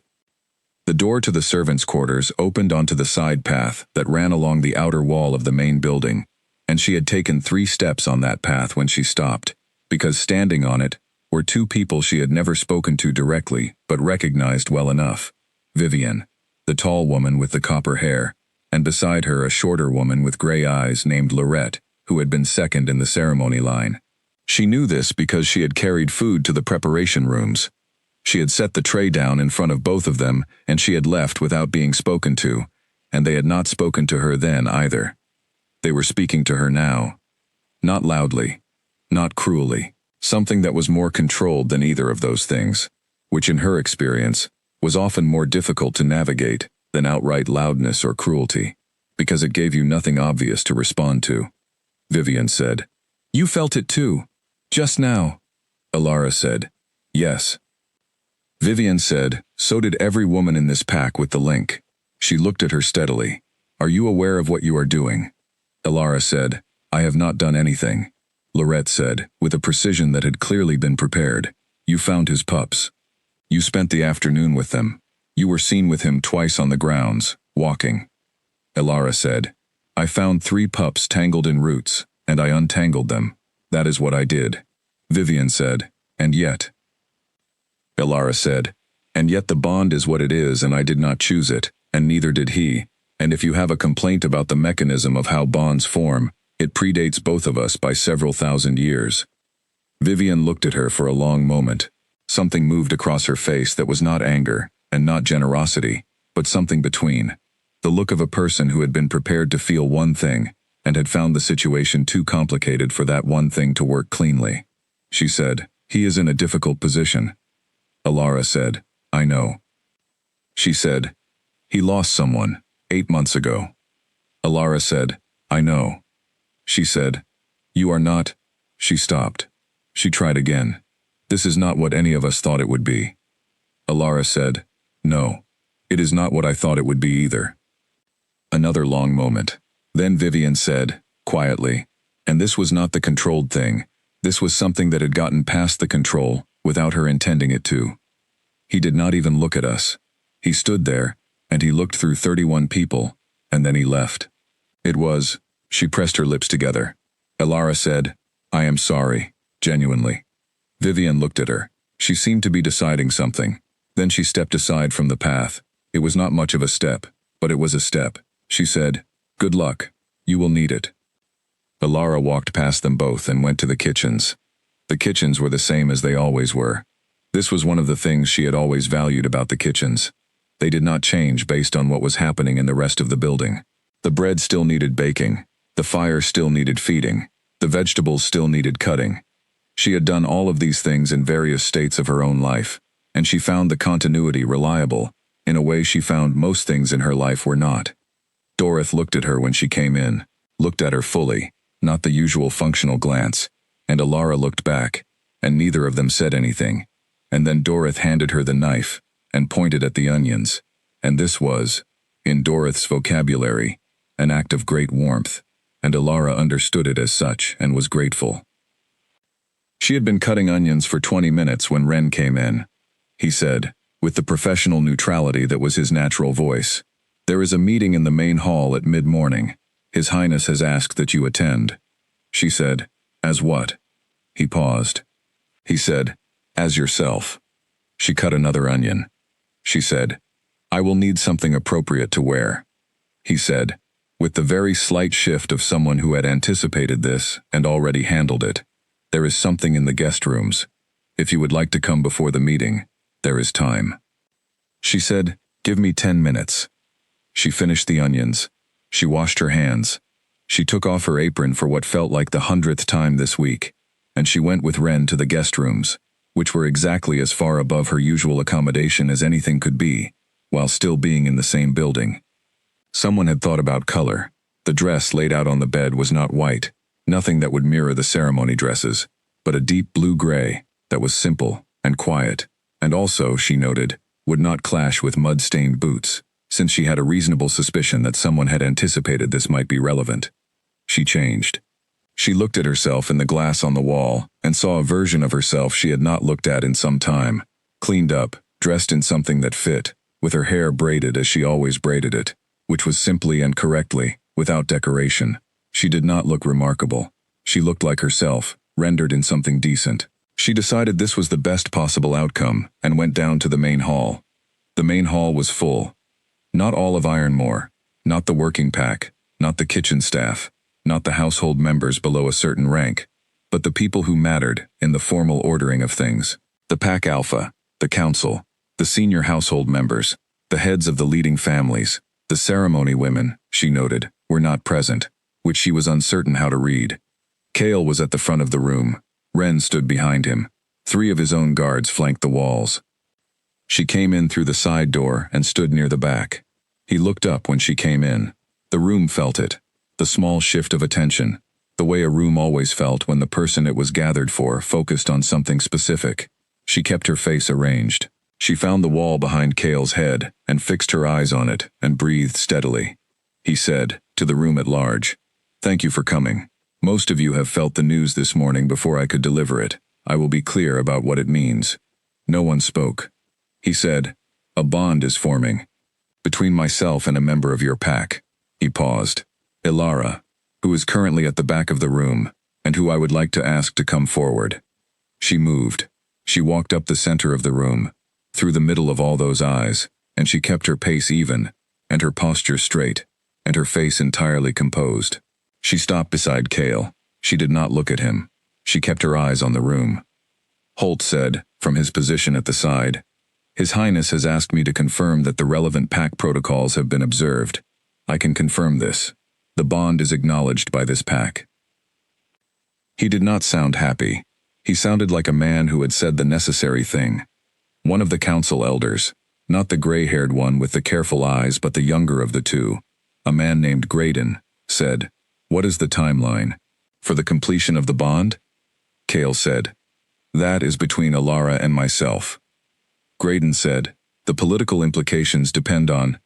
Kale said, "The political implications will be managed. The timeline is not a council matter." Graydon pressed his lips together. The gray-haired elder, who she learned later was called Merritt, said, "There are those in the hall who will wish to know what standing she is to be given. Formally." Kale said, "She is the Alpha King's bonded mate. Her standing follows from that." Merritt said, with a careful mildness, "She is not yet fully bonded." Kale said, "She is bonded enough." The room absorbed this. She stood in the middle of it and let the weight of the room sit on her without giving it purchase. This was something she had developed early, this specific kind of standing still under pressure. Not rigid, not pretending, just present and unmoved, the way a tree was unmoved by wind, because its roots went far enough down. She thought she would be afraid in this room. She had thought, lying awake the night before, that when the moment came she would want to step back, to return to the kitchens and the onions, and the apron, and the known shape of her invisibility. She did not want to step back. This surprised her. She noted the surprise. She filed it in the part of herself that collected information about what she was and was not capable of, a collection that was always more interesting than she expected. A woman near the front of the hall, not one of the ceremony women, one of the senior household members, older, with the look of someone who had managed important things for many years, said, "How did this happen, practically speaking?" Kale said, "She found my pups tangled in roots near the oak grove. She sat with them for 2 hours." The woman looked at Alara. She said, "You sat with the Alpha King's pups." Alara said, "They needed untangling." A pause. Something passed through the room.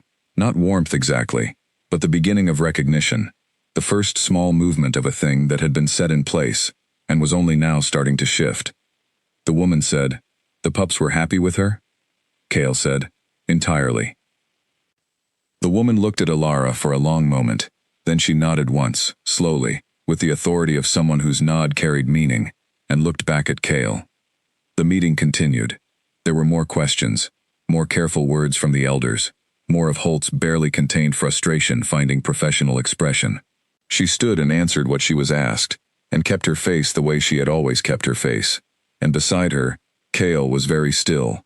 And once, when Graydon said something that required her to respond, and she did, and the response was more pointed than she had intended, she heard something from the man standing beside her that was so brief and so quiet that only she could have heard it. It was very nearly a laugh. After the meeting, when the room had thinned and only Wren and Merritt remained, Kale said to her, quietly, "Are you all right?" She said, "I am better at being stared at than I thought I was." He said, "You were extraordinary." She looked at him. She said, "You do not need to." He said, "I am not flattering you. I am reporting what I observed." She looked at the hall around them, now empty and slightly dusty in the morning light, just a room again. She said, "What happens now?" He said, "Now we send messages to my territory, my pack, the political families." A pause. "And we wait for the noise to start." She said, "You said that before, that there would be noise." He said, "There will be more of it than I want there to be. I am sorry for that." She said, "Stop apologizing for things you did not choose." He said, "I am choosing to be here." She said, "That is different." He said, "Is it?" She looked at him. The morning light was in the hall, long and clean, and he was standing in it, and she had nothing useful to say to "I am choosing to be here," because it was the most direct thing anyone had said to her in longer than she could accurately name, and direct things always reached her in places she had been careful to keep covered. She said, "I would like to go back and finish the onions." He said, "You do not have to go back to the kitchen." She said, "I know. I want to." He looked at her. She said, "The onions are not going to cut themselves, and I find cutting onions useful when I have a great deal in my head, and I currently have a very great deal in my head." He said, "All right." She went. She cut onions for the rest of the morning, and she cried, which she told herself was entirely the onions, which was partially true, and partially not true at all. The messages went out that afternoon. She did not see them written. She did not need to. She felt them, or felt the idea of them, the way you felt the first cold wind in autumn, and knew without being told that it would keep coming. Every message was a door opening onto a room full of people, with opinions, and every one of those opinions was going to be expressed, loudly and in detail, through whatever channel was available to the person expressing it. She went to the guest rooms that evening instead of the servants' quarters, because Wren had made it clear with the very professional delicacy of a man who managed difficult things gracefully, that this was now the appropriate arrangement. Her few belongings had been moved during the day. The room was warm, and the bed was large, and the window looked out over the grounds from a higher angle than she was used to. She sat on the window seat for her 7 minutes. They went slowly. She had been invisible for 3 years. Invisible was uncomfortable in certain ways, and extremely comfortable in others. And the comfort, she realized now, was going to be the part she missed. The rooms you moved through when nobody noticed you were in them. The paths that cleared not because people stepped aside for you, but because people did not see you well enough to block you. She was not going to be invisible anymore. She sat with this. She sat with it the way she sat with most things. Not fighting it, not entirely accepting it, but holding it still enough to look at it from more than one direction. She thought, this is the shape of things now. She thought, you decided. She thought, yes, you did. Below the window, in the direction of the kennels where the pups were housed when they were not busy conducting impromptu searches of the grounds, she heard a sound. Very faint, very small. The specific sound of a sleeping wolf pup making a noise in its sleep. A sound she had heard once before, in the grass under the oak tree, in what was now somehow 3 days ago but felt much longer. She put her hand on the glass. She stayed at the window longer than 7 minutes. In the morning, the first responses to the messages arrived. Not from 5 territories. From one. The one closest to Ironmoor. A pack called Greyweld, whose alpha was a man named Dorian. And Dorian's response, she was informed by Wren, with carefully managed neutrality, was not a congratulatory one. She asked Wren what specifically Dorian had said. Wren said, he raised a question of standing. She said, he said more than that. Wren said, very carefully, he said a great deal more than that. His Highness has the letter, he is composing his reply. She said, what does Dorian have to do with this? Wren said, Alpha Dorian's family had an arrangement, a prior arrangement. It was not formal, there was no binding agreement, but there had been discussions, between his family and certain members of His Highness's council, about a potential alliance through the mating ceremony. A pause. He feels that the situation as it has developed represents a disappointment of expectation. She said, he expected to benefit from the Alpha King's mating. Wren said, with the politeness of someone who did not want to state the obvious too directly. Many people expected to benefit in various ways from the mating ceremony. This is why mating ceremonies have political dimensions. She said, and none of them expected someone to end up bonded to the person untangling 3 pups from a root. Wren said, no, this was not widely anticipated. She thought of Vivian on the path. This is not what any of us thought it would be. The honesty of that, said by someone who had every reason to say something sharper. She said, what can Dorian actually do? Wren said, raise objections, invoke convention, appeal to the territorial council. He paused. He can make it very uncomfortable. He cannot actually prevent it. She said, but he can try. Wren said, he can try. She went to find Kale. He was in the map room, which was a room she had not known existed until she had been directed to it.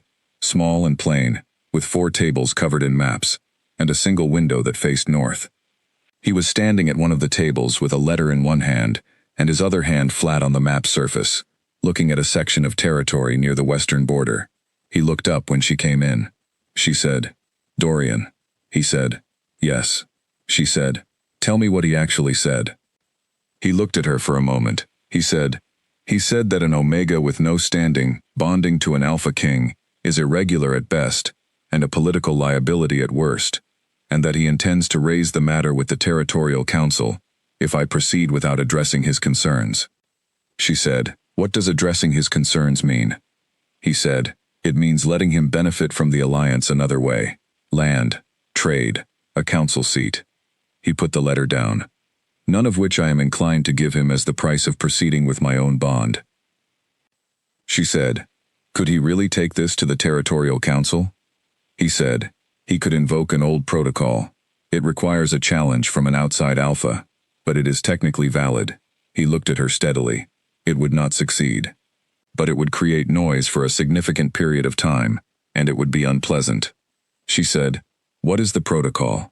He said, it holds that an Alpha King's mate must have sufficient standing to represent the territories. It was written 800 years ago to prevent politically damaging choices. It has never been successfully invoked. She said, have you explained this to Dorian? He said, I am about to. She said, let me read the letter first. He paused. He said, you do not have to. She said, I know I do not have to. Let me read it. He handed it to her. She read it. It was worse than what Wren had summarized, not in its language, which was correct and formal, but in what the correct and formal language was doing, which was the very precise work of making her sound like a mistake that needed correcting. Not with cruelty.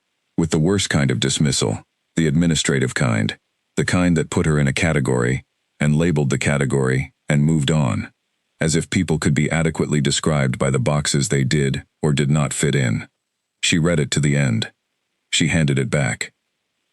She said, when you reply to him, tell him that you are aware of the protocol he intends to invoke, and that you are familiar with its requirements, and that you intend to satisfy every one of them before he has time to file the challenge. Do not tell him how. Let him wonder. He looked at her. He said, that is exactly what I was going to say. She said, good. He said, how did you know? She said, Because I have spent 3 years being in rooms where people were deciding what to do with me. You learn to read the next move. He was quiet for a moment. Then he said, I am going to fix this.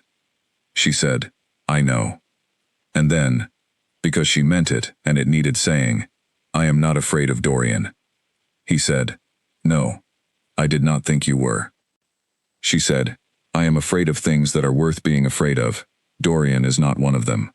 He said, what are the things worth being afraid of? She looked at the map on the table, at the long, complicated lines of territory, at the names of things that were very large and had been there for a very long time. She said, getting this wrong, that is what I am afraid of. He said, which part of this? She said, any of it, all of it. She looked at him. You, them, the bond, the noise, getting it wrong somewhere in the middle of all of it. He said, with the same quiet honesty he had brought to all the direct things he had said, I know how to navigate the noise, that I can promise you.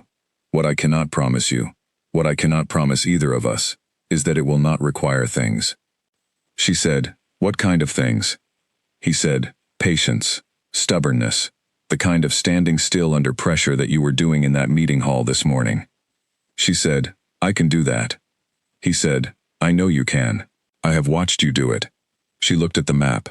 She looked at the letter in his hand, and the hand holding it, and the man behind the hand.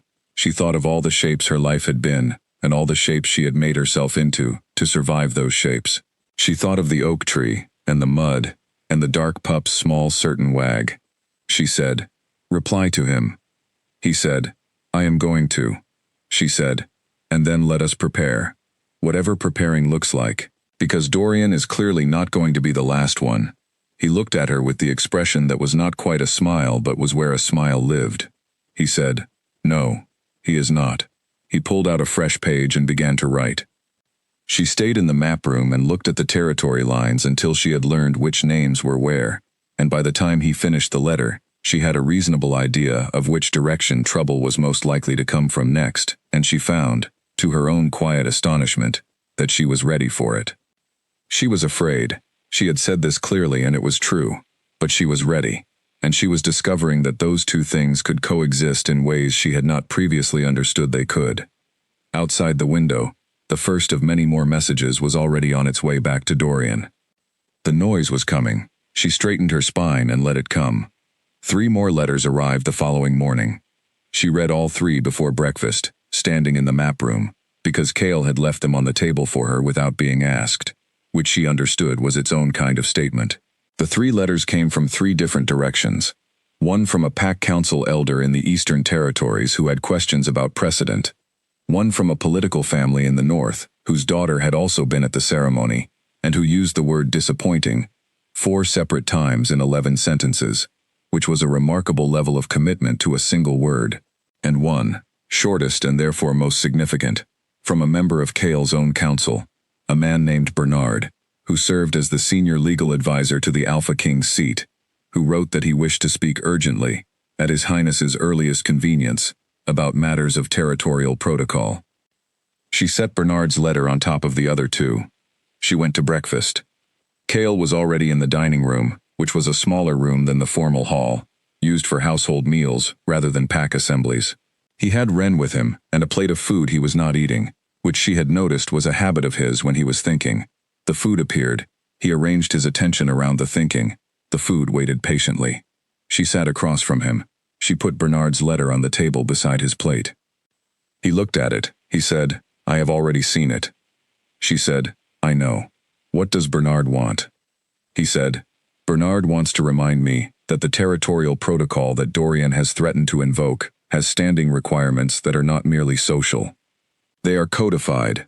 To satisfy them, formally, requires documentation of standing that, he stopped. She said, that I do not have. He said, that you would need to acquire. She said, how? He said, there are several ways, legally. The most straightforward is formal elevation by the Alpha King, which I have the authority to grant. It would establish you in the record as a named member of my household with full territorial standing. She looked at the letter. She said, Bernard does not think you should do that. He said, Bernard thinks I should do it very carefully and very publicly. and with as much documentation as can be assembled, so that there is no procedural opening for a challenge to succeed. A pause, which I think is correct, strategically. Bernard is the best legal mind in the territories, and I have learned to take his strategic instincts seriously, even when I find his manner challenging. She said, "You find his manner challenging?" He said, "He once sent me a letter about the proper wording of a land agreement that was 14 pages long." She said, "Was it useful?" He said, "Extremely, extraordinarily annoying and completely correct." She looked at the food on his plate. She said, "You should eat." He looked at her. He said, "You are telling me to eat." She said, "Your food has been sitting there for some time, and you have not touched it. Eat." He looked at her for another moment, with the expression she had now identified as the one he wore, when she had said something that surprised him, in a way he was pleased to be surprised. He ate. She poured herself tea. She said, "Tell me about Bernard's specific recommendation." He said, "Around the food," which was a small informality she found she liked. "He recommends a formal ceremony, public, before the territorial council if possible, or at least before a full accounting of witnesses. Not the mating ceremony, that comes later, in its own time, but a standing ceremony, an elevation and acknowledgement." She said, "When?" He said, "Bernard thinks the sooner the better. Before Dorian can organize anything formal." She said, "Where?" He said, "He recommends Stonehallow, my territory, my hall, my witness list." She was quiet for a moment. She turned her cup in her hands. He said, "You would be leaving Ironmore."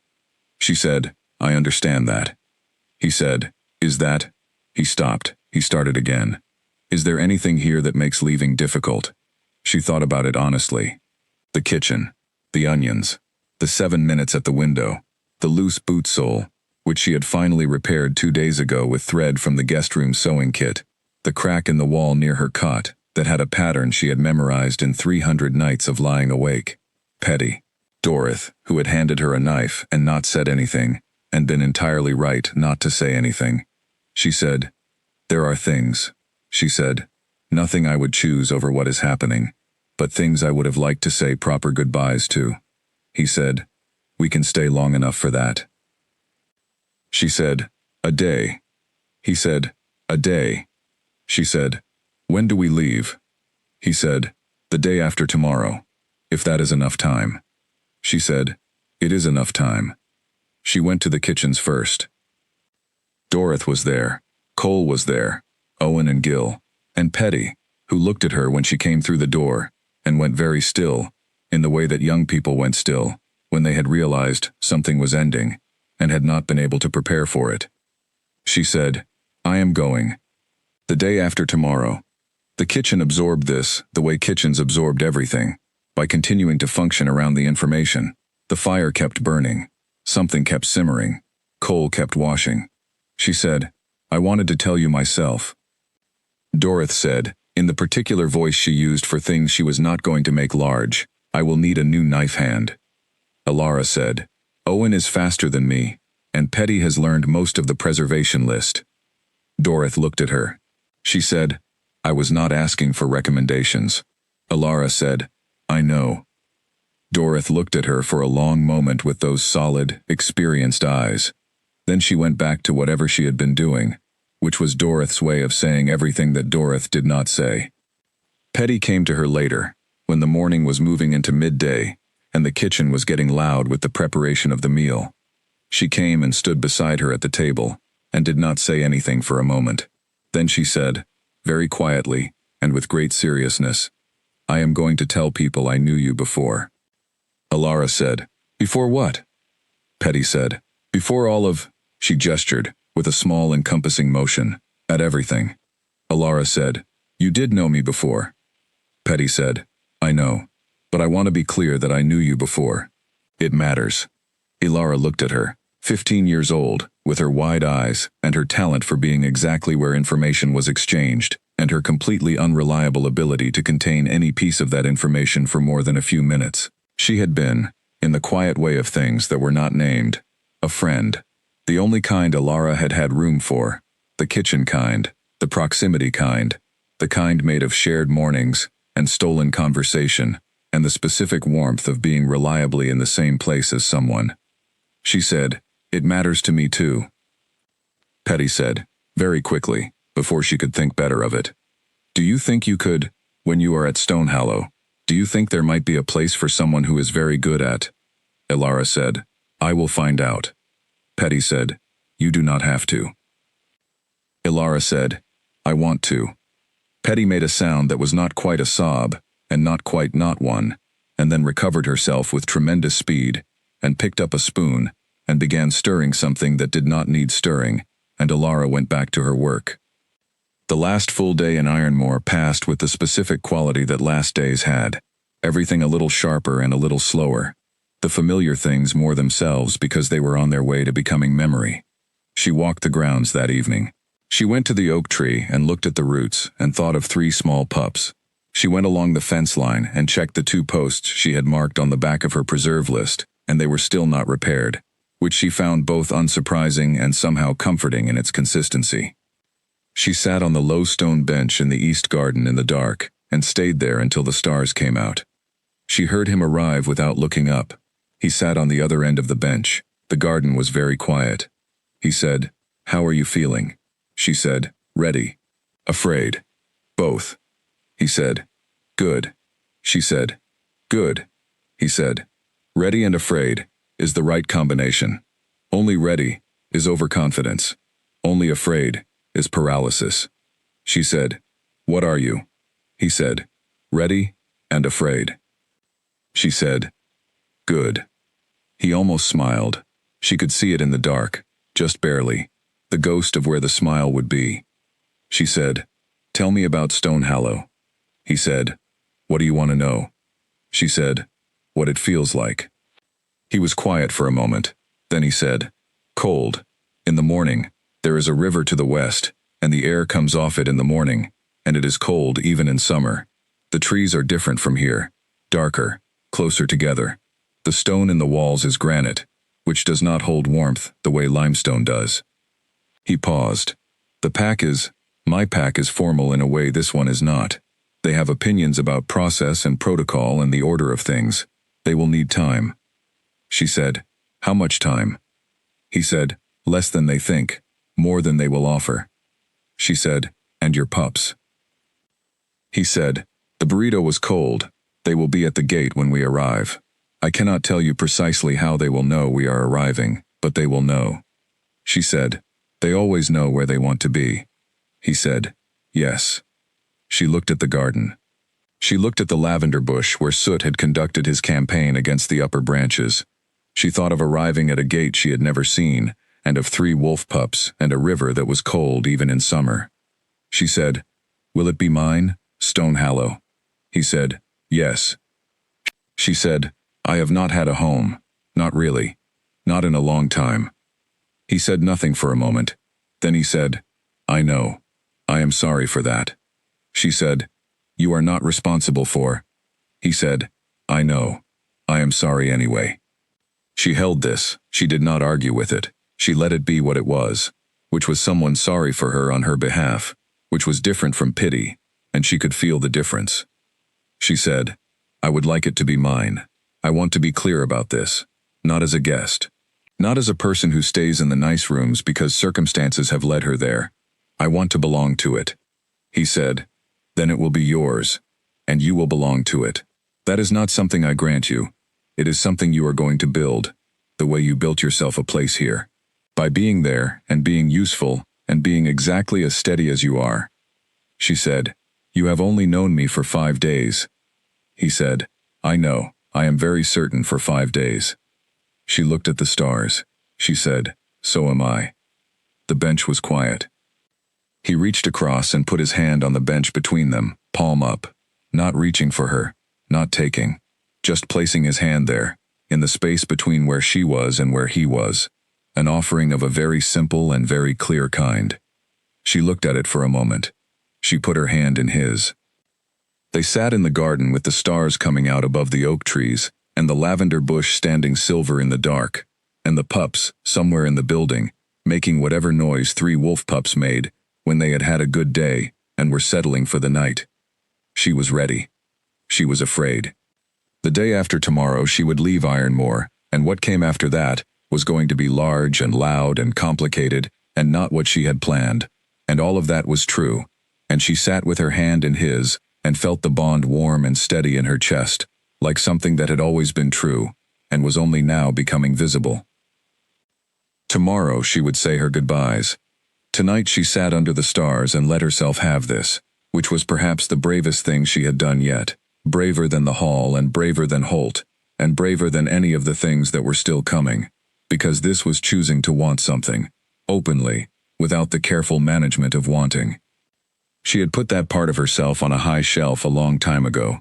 She reached for it now, and found that it was still there, still intact, waiting with the patient certainty of something that had always known she would come back for it. The morning of departure arrived with a cold brightness that surprised her. Summer mornings in Ironmore were usually soft, hazy, the light coming in at an angle that took its time.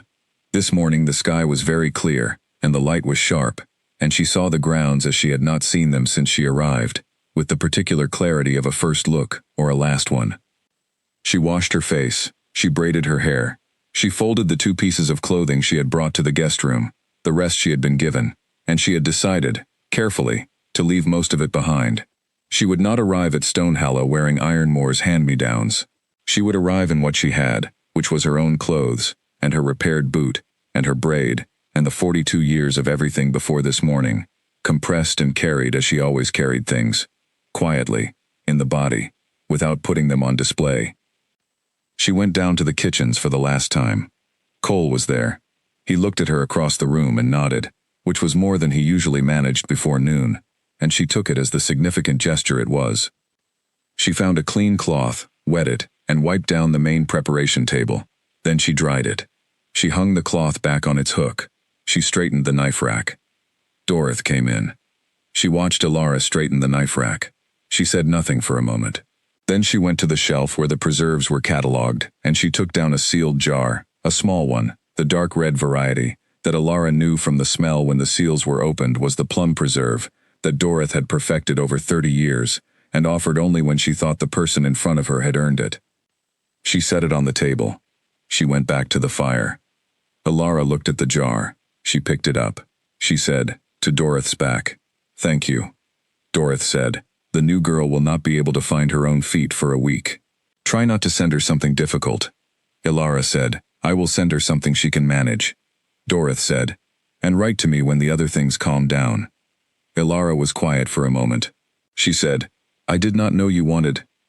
Dorothy said, "I did not say I wanted anything. I said write to me when the other things calm down." Alara said, "All right." She put the preserve jar in her bag and went upstairs. The procession left at mid-morning. 12 horses, the same as had arrived, and now an additional horse for her, a brown one with a sensible face, that Wren had selected because, he said with his professional neutrality, it was the most reliable in the stable. She had thanked him for this, he had said, with the same neutrality, and with something else underneath it that might have been warmth. "You are going to do very well, I think." She said, "You think?" He said, "I am professionally cautious about certainty. But in this case, I am close to it." Petty was at the gate. She had done something with her hair that indicated she had thought about this moment for some time, and had wanted to look appropriate to it. She waved when she saw Alara, and then seemed to remember that waving might not be the dignified response to the Alpha King's procession leaving, and brought her hand down and stood straight. Alara caught her eye, and inclined her head once, and Petty lifted her chin, and that was goodbye. The gate opened, the procession went through. The road to Stonehallow ran northwest through the forest, past 3 smaller packs and over a river, and Cale rode at the front, and she rode in the middle, and the 12 horses moved at a steady pace, and the morning was cold and clear, and the road went forward. She had ridden horses before, but not often, and not confidently, and she concentrated on the horse and the road and the pace, and after a while the concentration became easier, and she became aware of other things. The sound of the forest on both sides, the quality of the light through the trees, the smell of the air that was different from Ironmore, in ways she was already cataloging. Cale fell back to ride beside her at some point in the second hour. He did not say anything. He simply adjusted his pace to hers and rode beside her, and she was aware of him there the way she was always aware of him, with the particular clarity that the bond brought to proximity, a heightened sense of presence that was still new and still slightly surprising in how complete it was. She said, "How far?" He said, 2 days. "We will stop tonight at a way house near the river crossing." She said, "And tomorrow we arrive." He said, "Tomorrow afternoon." She thought of what he had said about the gate, about the pups knowing. She said, "What are you going to tell your pack before we arrive?" He said, "I have already told them. Ren sent word 3 days ago." She said, "What was the response?" He said, "Mixed." She said, "How mixed?" He looked at the road ahead. He said, "Honestly, most of them trust me. They have seen enough of how I lead to give me the benefit of doubt on something unexpected. There are a few who are less comfortable. There is one member of the council who is already prepared to make his discomfort known formally." She said, "What is his name?" He said, "Aldrich. He manages the legal record of the Stonehallow seat, and he cares about it deeply, and he is going to have a very difficult 3 weeks." She said, "Is he going to make problems?" He said, "He is going to make noise. Problems are harder to make without support, and I do not believe he has enough." She said, "But you are not certain." He said, "I am rarely certain about Aldrich. He is intelligent, and he has been doing his job for 22 years, and he has never, in that time, failed to find a procedural complication when he was looking for one." She said, "Then I should know the procedures." He looked at her. She said, "If he is going to use procedure as his method, I should understand the procedure. Specifically, not in general, specifically. Which protocols, which requirements, what the documentation looks like, what the standing criteria are, and where my documentation would sit relative to those criteria." He said, "Bernard can walk you through it." She said, "Good. When we arrive, I would like to speak with Bernard." He said, "Bernard is not the easiest person to speak with." She said, "I have spent 3 years speaking with Dorith. I will manage Bernard." He was quiet for a moment. Then he said, "Yes, I think you will."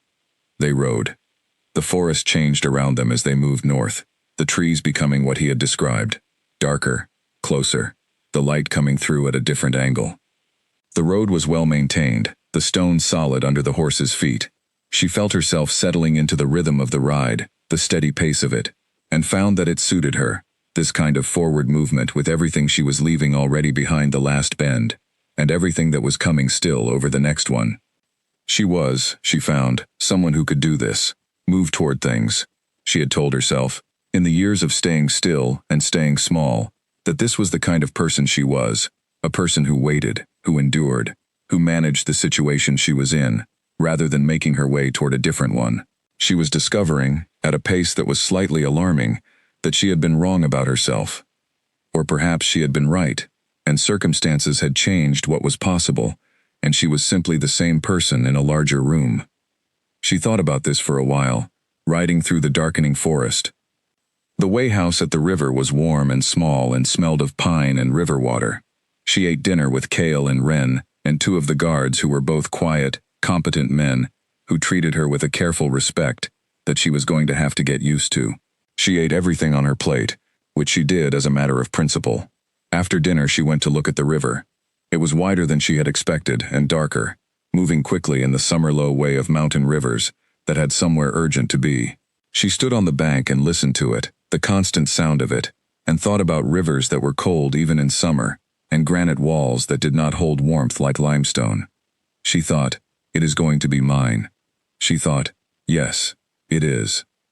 She stood at the river until the cold drove her inside, and she went to the room they had given her, which was small and plain and entirely sufficient, and she put Dorith's plum preserve on the windowsill where she could see it, and she got into bed, and she slept, for the first time in a week, without lying awake first. Tomorrow was Stonehallow. She was ready for it. They arrived at Stonehallow in the middle of the afternoon, exactly as he had said they would. She heard it before she saw it. A low sound from the direction of the gate, a sound that resolved as they came around the last bend in the road into something she recognized. Not the sound of a pack receiving its alpha, which had a formal quality she had heard echoed in Ironmore, but the sound of 3 specific very small animals who had been waiting with great urgency for someone to come home. The gate opened as they approached. It was stone, set into a stone wall, and the wall ran along the edge of the grounds and disappeared into the forest on both sides. Through the gate, she could see the main house, lower than Ironmore's, wider, built from the same dark granite as the walls, with windows that caught the late afternoon light and threw it back in a warm, surprising gold. Soot got through the gate first, which she was almost certain was a violation of whatever arrangement had been made to keep the pups inside during the arrival. He came through at a run, which at 9 weeks still involved significant structural uncertainty, veered around the first 2 horses with the confidence of an animal who had decided that obstacle management was someone else's problem, and arrived at the side of her horse, with his front paws on the stone of the path, and his face turned up with an expression of such profound relief that she felt it move through the bond like a signal. She was off her horse before she had consciously decided to get off it. She was crouching in the path, and Soot was on her immediately, a warm, solid, frantic weight against her chest, and she held him with both hands, and he pressed his nose under her chin and stayed there. Ash and Birch arrived 2 seconds later, less frantic than their brother but no less decided about where they intended to be. She sat down fully in the path with 3 pups arranged on and around her, and the procession stopped around her, and she looked up and the Stone Hollow pack was at the gate, watching. She had expected them to look at her the way the Ironmore pack had looked at her, with assessment, with uncertainty, with the careful sorting of a group encountering something unexpected. Some of them did, but the front row, the half-dozen people closest to the gate, the ones who had clearly been standing there long enough that they had good positions, were not looking at her with uncertainty. They were looking at Soot. Soot, who had not let go. Soot, who had his nose pressed under her chin, with the absolute conviction of an 8-week-old wolf, who had made his position entirely clear on a matter that he considered settled. A woman near the front of the group, older, with the particular kind of authority that lived in someone who had been the person everyone turned to in a crisis for long enough that it had become their natural posture, said, with no particular tone, "He has not done that since." She stopped. She looked at Alara for a long moment.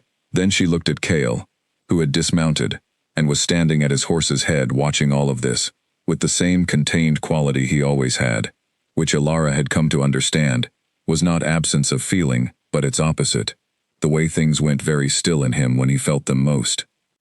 The woman said, "Welcome to Stone Hollow." She said it to Alara, directly, fully, without the managed distance that such statements usually had, when they were diplomatic rather than genuine. Alara said, from the path, with Soot still firmly attached to her front, "Thank you." The woman's mouth moved. It was very nearly the same expression Kale made when he was allowing himself to come close to smiling, without completing the action. Alara filed this with interest. She got up from the path. She sorted the pups, which took a moment, because Soot was disinclined to be sorted, and she carried him to Kale, and he took the other 2, and they walked through the gate together with the pups, and the procession, and the watching pack around them, and Stone Hollow opened up in front of her. It was exactly as he had described, and entirely different from what she had imagined. Both true.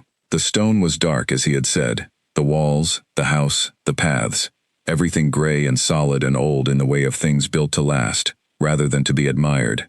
But the grounds were green, in a way she had not expected, a deep, specific green that came from the coldness of the river air and the closeness of the trees, and there were flowers in the garden nearest the house that were bright against the stone, like things that had decided cheerfulness was a political statement, and were committing to it fully. She smelled the river, cold, even in the afternoon heat. She thought, yes, this is what cold smells like. She thought, mine. The first 3 days at Stone Hollow were full of the work of arriving. Not the public work, not the meetings and the councils and the formal business that Wren was managing with his usual precise efficiency, but the private work of learning a new place. She woke each morning and walked the grounds before the household was up, the way she had been walking since she could remember, because walking a space alone in the early morning was how she learned it. The paths, the outbuildings, the edge of the grounds where the forest came up close to the stone wall, the garden with the determined flowers, the gate, which she walked to from the inside twice, testing the weight of it, the way it opened. The river. She went to the river on the second morning, following the sound through the trees at the western edge of the grounds, until she found it, wide and fast and dark as she had expected. She stood on the bank for a long time. She put her hand in the water. It was cold enough to ache. She thought, mine. On the third day she met Bernard. He was not what she had expected from Cale's description, which had prepared her for formal and challenging and possibly intimidating. He was all of these things, but the quality underneath all of them was one she recognized immediately. The quality of a person who had dedicated themselves so completely to a specific kind of work that they had become the work, and who was, as a result, not actually intimidating to anyone who understood what the work was. He understood her immediately. She saw it happen, the brief assessment, the sorting, the arrival at a conclusion that was more favorable than he had anticipated. He said, with the directness of someone who found pleasantries inefficient, "You have read the relevant protocols." She said, "As many as Wren could locate for me in the last 2 days." He said, "Which ones?" She told him. He asked her a question about the standing documentation requirements. She answered it. He asked her about the precedent for elevation by an Alpha King without council approval. She answered this too, including the 3 cases she had found in the records Wren had provided, 2 of which supported the elevation, and 1 of which had produced a legal complication that had been resolved 17 years later. Bernard looked at her for a long moment. He said, "You are thorough." She said, "I find it useful." He said, "The council meeting is in 4 days.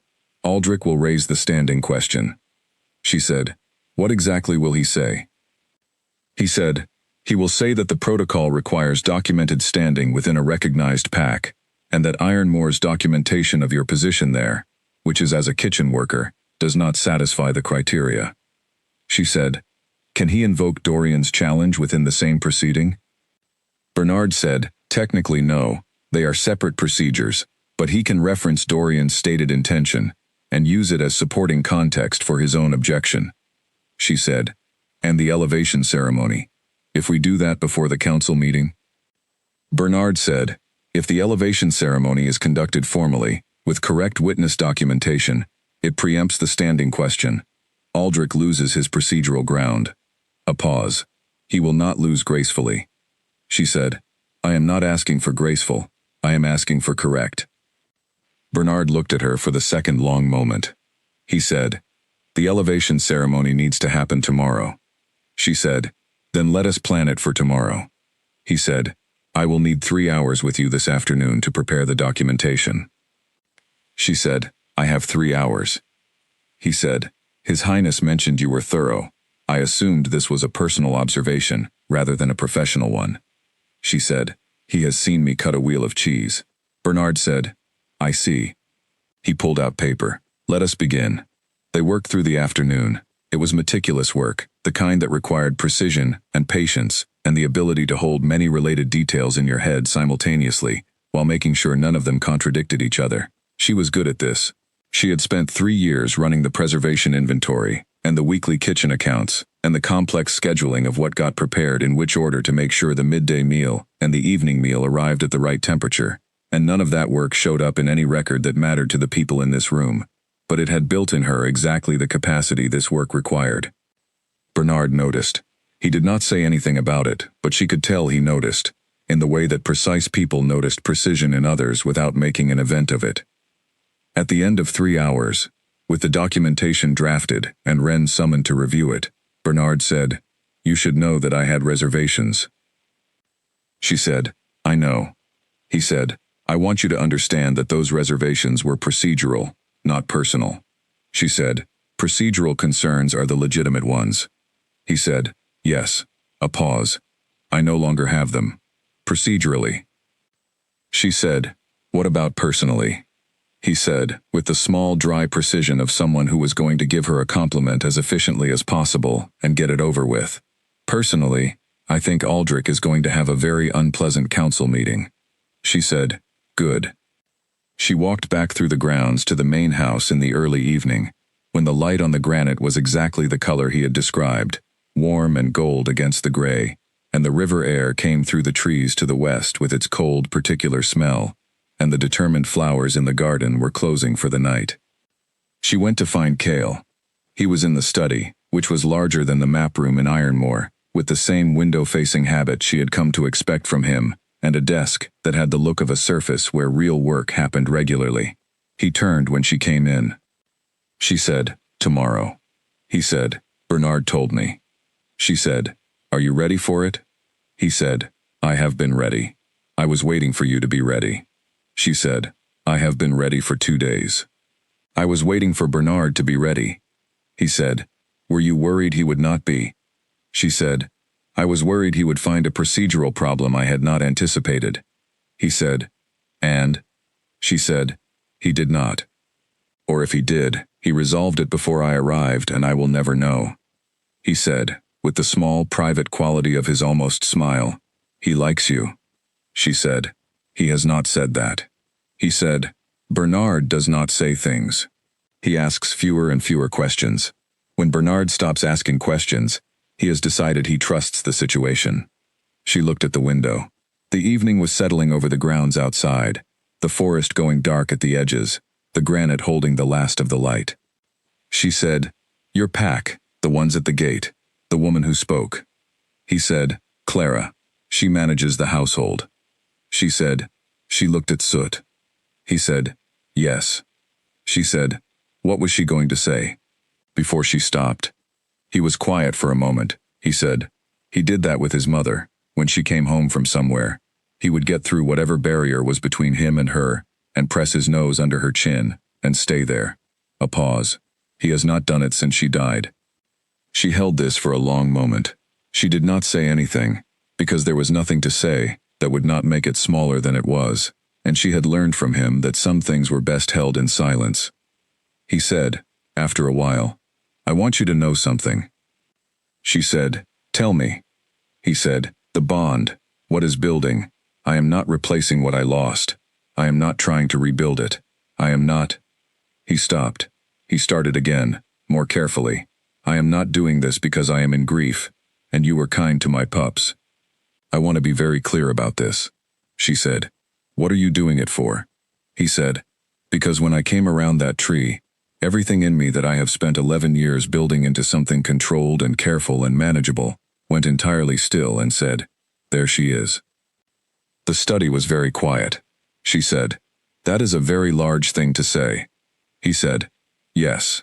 She said, "And you are someone who says very few things and means all of them." He said, "Yes." She looked at the last of the light on the granite outside the window. She thought of the door in the wall, the one that had not been there before the oak tree, the one she had walked through every day since. She thought of it as not a door anymore, but an open room, a room she was standing in the middle of, and the walls were granite, and the air smelled of cold river water, and it was entirely and completely hers. She said, "Tomorrow." He said, "Tomorrow." She said, "And then the council." He said, "And then the council." She said, "And then Dorian." He said, with a flatness that was its own kind of statement, "Dorian will be managed." She said, "And after all of that?" He said, "After all of that." He looked at her, fully and directly, with no management at all, with all of it visible. "We start." She breathed in the cold river air that came through the cracked window, and held it in her lungs, and breathed it out. She said, "Then let us get through tomorrow first." He said, "Yes." She went to her rooms, which were already, after 3 days, beginning to feel like her rooms, in the way that spaces became yours, by moving through them enough times that they held the shape of your passing. She set Dorothy's plum preserve on the windowsill. She braided her hair for the morning. She stood at the window for 7 minutes. She did not lie awake. Tomorrow was the beginning of the beginning, and she was ready for it, and the bond in her chest was warm and steady and entirely certain. And outside the window, the river ran cold through the dark, and Stonehallow sat around her quiet and dark and already, in the way of things that were about to be true, hers. The elevation ceremony was held in the morning. Bernard had arranged it efficiently, in the way he arranged everything, with maximum documentation and minimum excess. The witnesses were the senior household members, the 3 members of Kale's inner council, who were not Aldrich, the head of the guard, Clara, Wren, and 2 people she did not know who Bernard explained held ceremonial witness roles in the territorial legal tradition, and whose presence made the documentation unimpeachable. It was not a long ceremony. It was not meant to be. It was a legal act, and it was conducted like one, with precision, with witnesses, with Kale's formal statement, and her formal acceptance, and Bernard's careful recording of both. She stood in the main hall where the morning light came through the east windows and hit the granite floor in a long, clean stripe, and she said the words she had practiced the previous evening, which were simple words, not ornate ones, because Bernard had said that simple was harder to dispute than elaborate, and she had agreed immediately. When it was done, she was formally, documentably, on the record of the Stonehallow seat, as the Alpha King's bonded mate, with a standing that satisfied every requirement of every protocol that Aldrich was going to invoke in 4 days, and the paperwork was already in Bernard's case ready to be produced. The people in the room afterward were quiet for a moment. Then Clara said, "Breakfast," with the authority of someone who had decided that the next appropriate step was clear, and the room began to move. Alara stood in the morning light for a moment. She had half expected to feel different.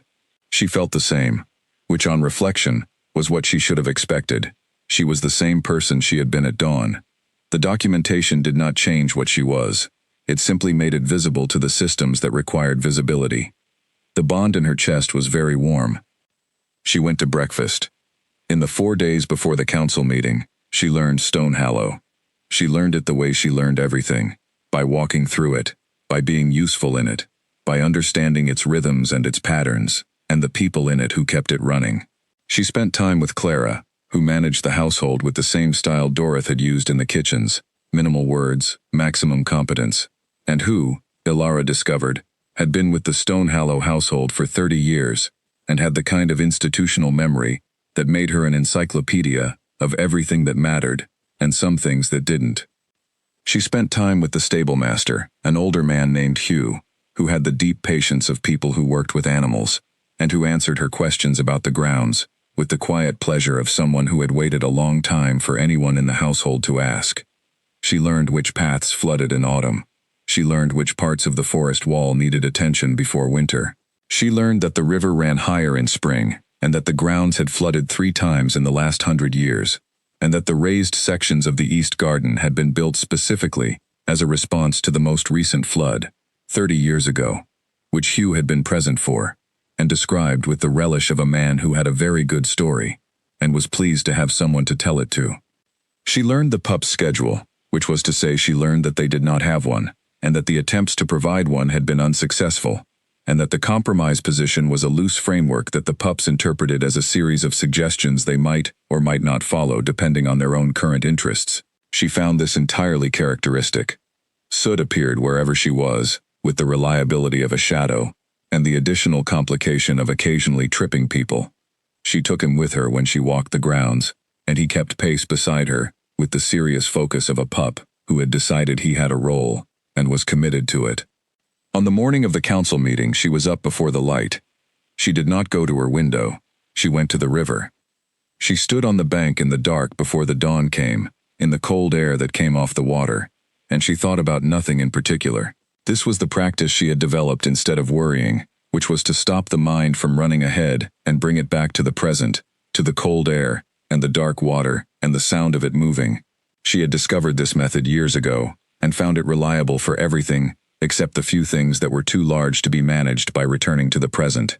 And this morning's council meeting was not one of those things. This morning's council meeting was manageable. She was prepared. Bernard was prepared.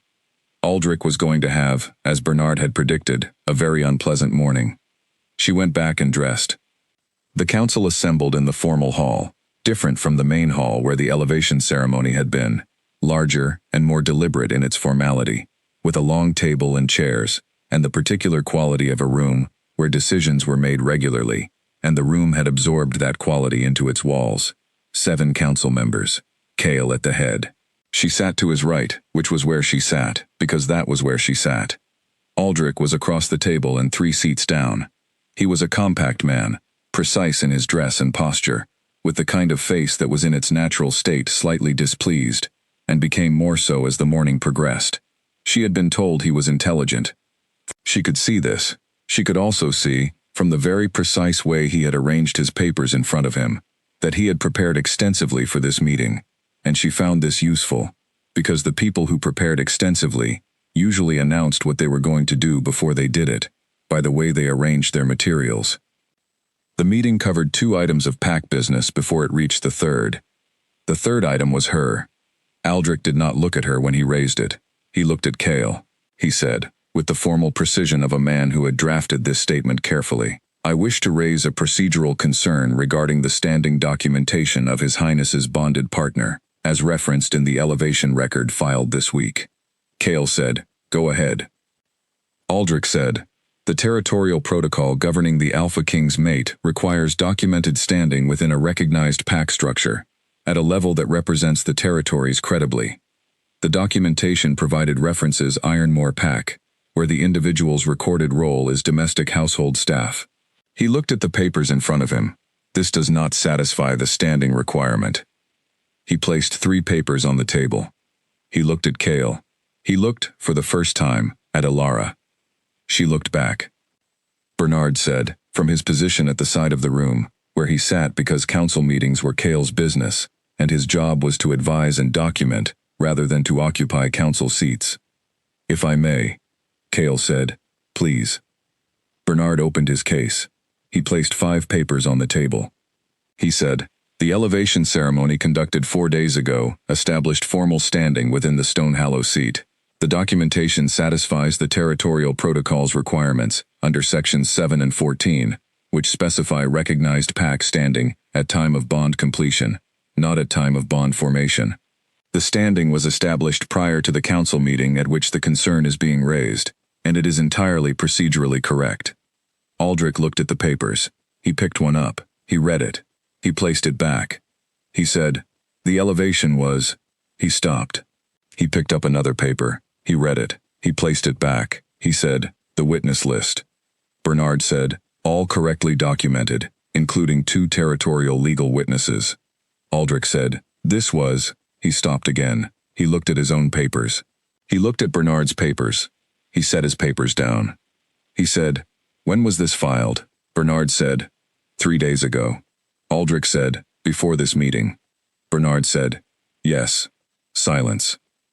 The council member to Aldrich's left, a woman named Petra who had been watching the exchange with the expression of someone following a fast and absorbing match between 2 practiced opponents, said, into the silence, "Then it sounds like the procedural concern has been addressed." Aldrich looked at her. He looked at the papers. He looked at Cale, who had said nothing during the entire exchange, and was looking at him with the patience of someone who had anticipated every moment of this, and had prepared accordingly. Aldrich said, finally, "I will review the documentation fully, before making a further determination." Bernard said, mildly, "Of course." The meeting moved on. Afterward, in the hall outside the council room, with the morning bright through the windows, Bernard came to stand beside her. He said, with the economic brevity of a man who spent words carefully, "Well done." She said, "I followed your documentation." He said, "You did more than that. You came in ready. That matters."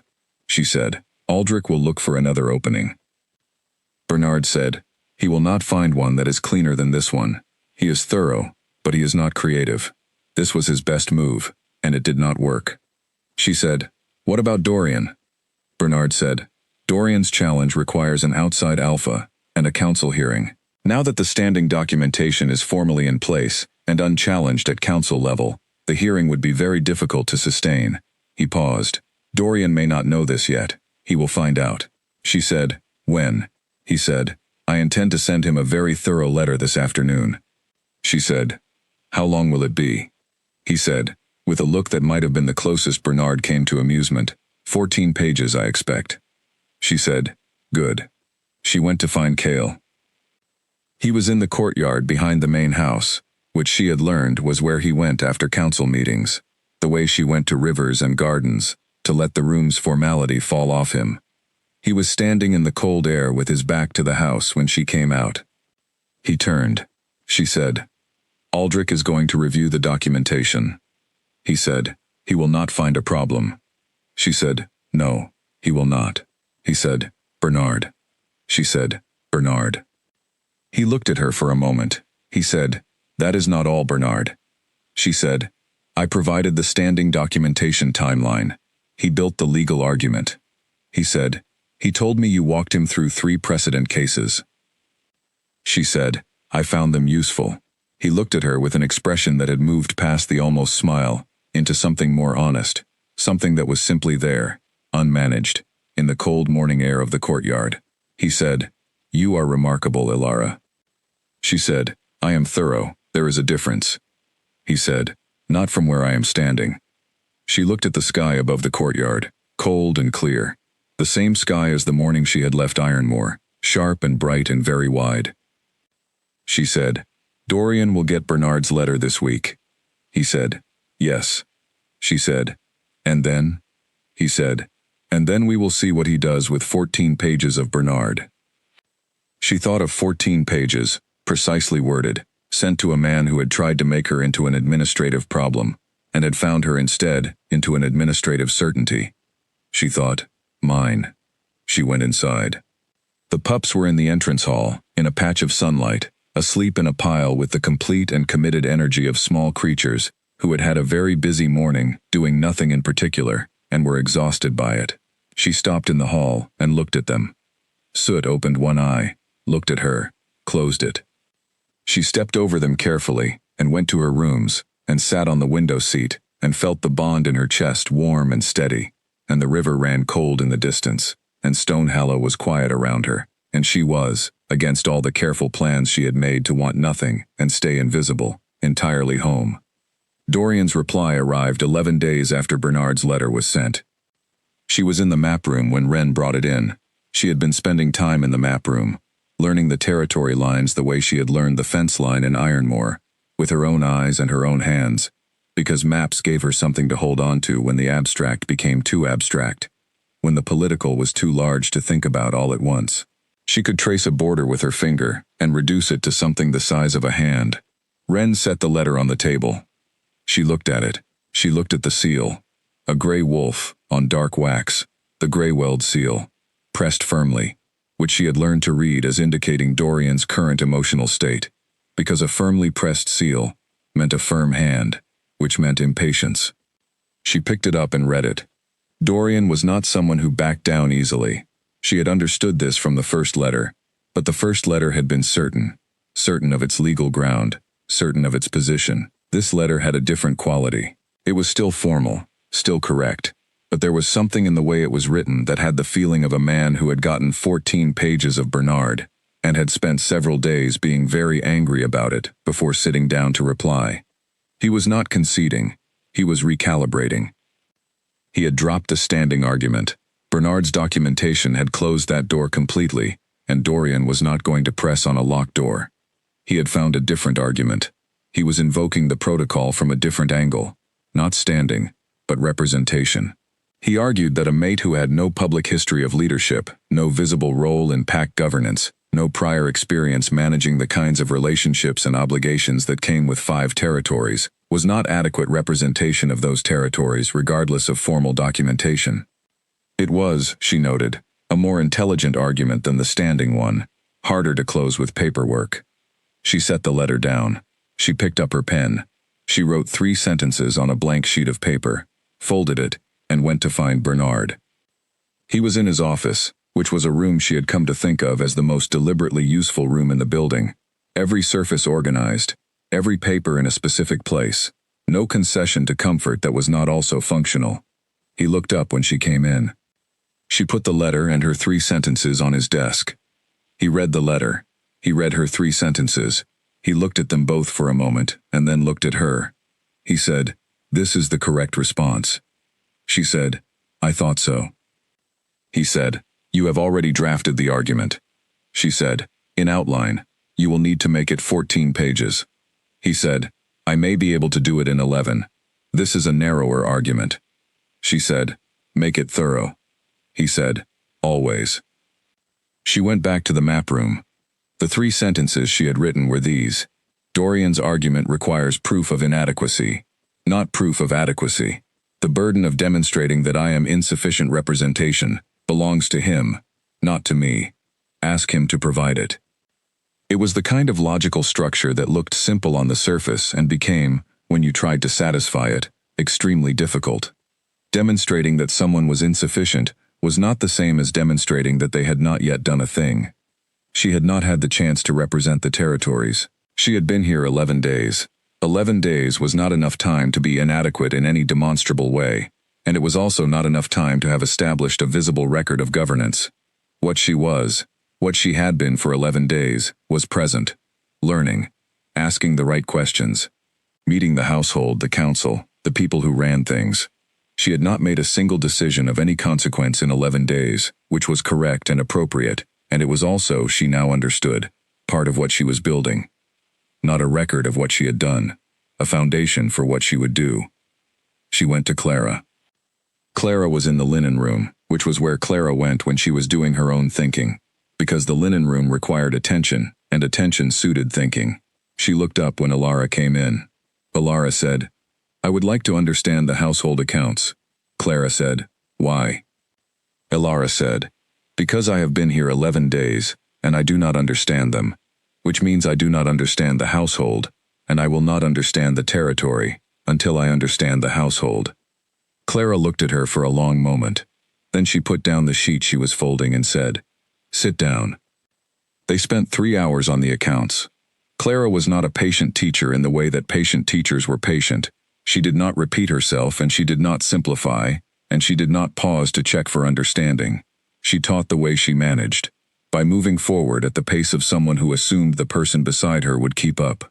Alara kept up. Clara noticed.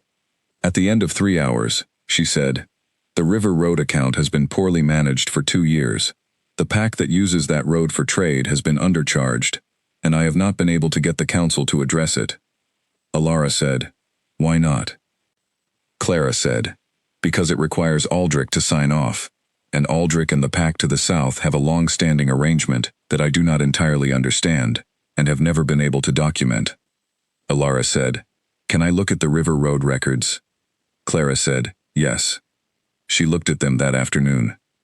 She spent the rest of the day on them, and by evening she had found 3 things that Bernard needed to know, and 1 thing that Cale needed to know, that had nothing to do with Dorian or standing requirements, and everything to do with the specific kind of administrative slow leak that drained a territory's resources so gradually that it became easy to overlook. She went to Cale with the 1 thing. He read what she had written. He read it twice. He said, "I did not know this." She said, "Clara has been trying to get the council to address it for 2 years." He said, "Aldrich manages the River Road accounts." She said, "Yes." He said, "This is not—" He stopped. He looked at the paper. He said, "This is not corrupt. It is sloppy, and it has not been corrected when it should have been. But I do not think he is doing this deliberately." She said, "I do not think so either. I think he has a relationship with the Southern Pack that makes him reluctant to re-examine an arrangement that has been comfortable for a long time." He said, "It needs correcting." She said, "Yes." He said, "I will take this to the council." She said, "I would suggest going to Aldrich directly first, privately, giving him the chance to address it himself, on his timeline, before it becomes a council matter." He looked at her. She said, "He is going to spend the next month looking for reasons to object to everything I do. If the first significant thing I surface in the household accounts is something that makes him look careless in a council meeting, we have made an enemy unnecessarily. If I bring it to him through you, privately, and he has the chance to fix it without an audience, he is less likely to carry the resentment forward." He was quiet for a moment. Then he said, "That is exactly right." She said, "I know." He said, "You have been here 11 days. She said, "I have been paying attention." He went to Aldrich the following morning. She did not know what was said in that meeting. She did not need to. She knew from the way Aldrich looked at her in the corridor afterward, not warmly, not even close to warmly, but with the careful recalibrated look of a man who was quietly adjusting his calculations, that something had shifted, not alliance, not friendliness, something more durable than both of those, a mutual understanding of competence. The days continued. Dorian's second letter arrived 4 days after Bernard's 11-page reply. It was shorter this time, 6 pages. The argument had narrowed further.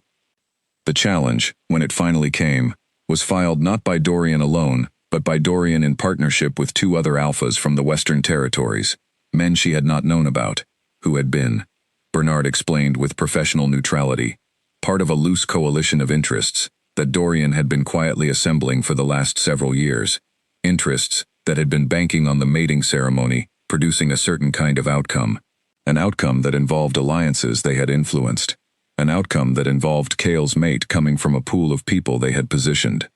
She had not come from that pool. She was, to their assembled and organized interests, an anomaly. And anomalies, when they threatened established arrangements, got formally challenged. Bernard brought her the filing in the afternoon. He set it on the map table and said, with an expression she had not seen from him before, which was something close to frustrated, "It is 3 alphas. Dorian, a man named Fenn from the Western Territory, and a man named Rayner from the coast." She looked at the filing. She said, "This is the protocol challenge." He said, "Yes, formally invoked. This requires a territorial council hearing. The 3 of them have the standing to compel it."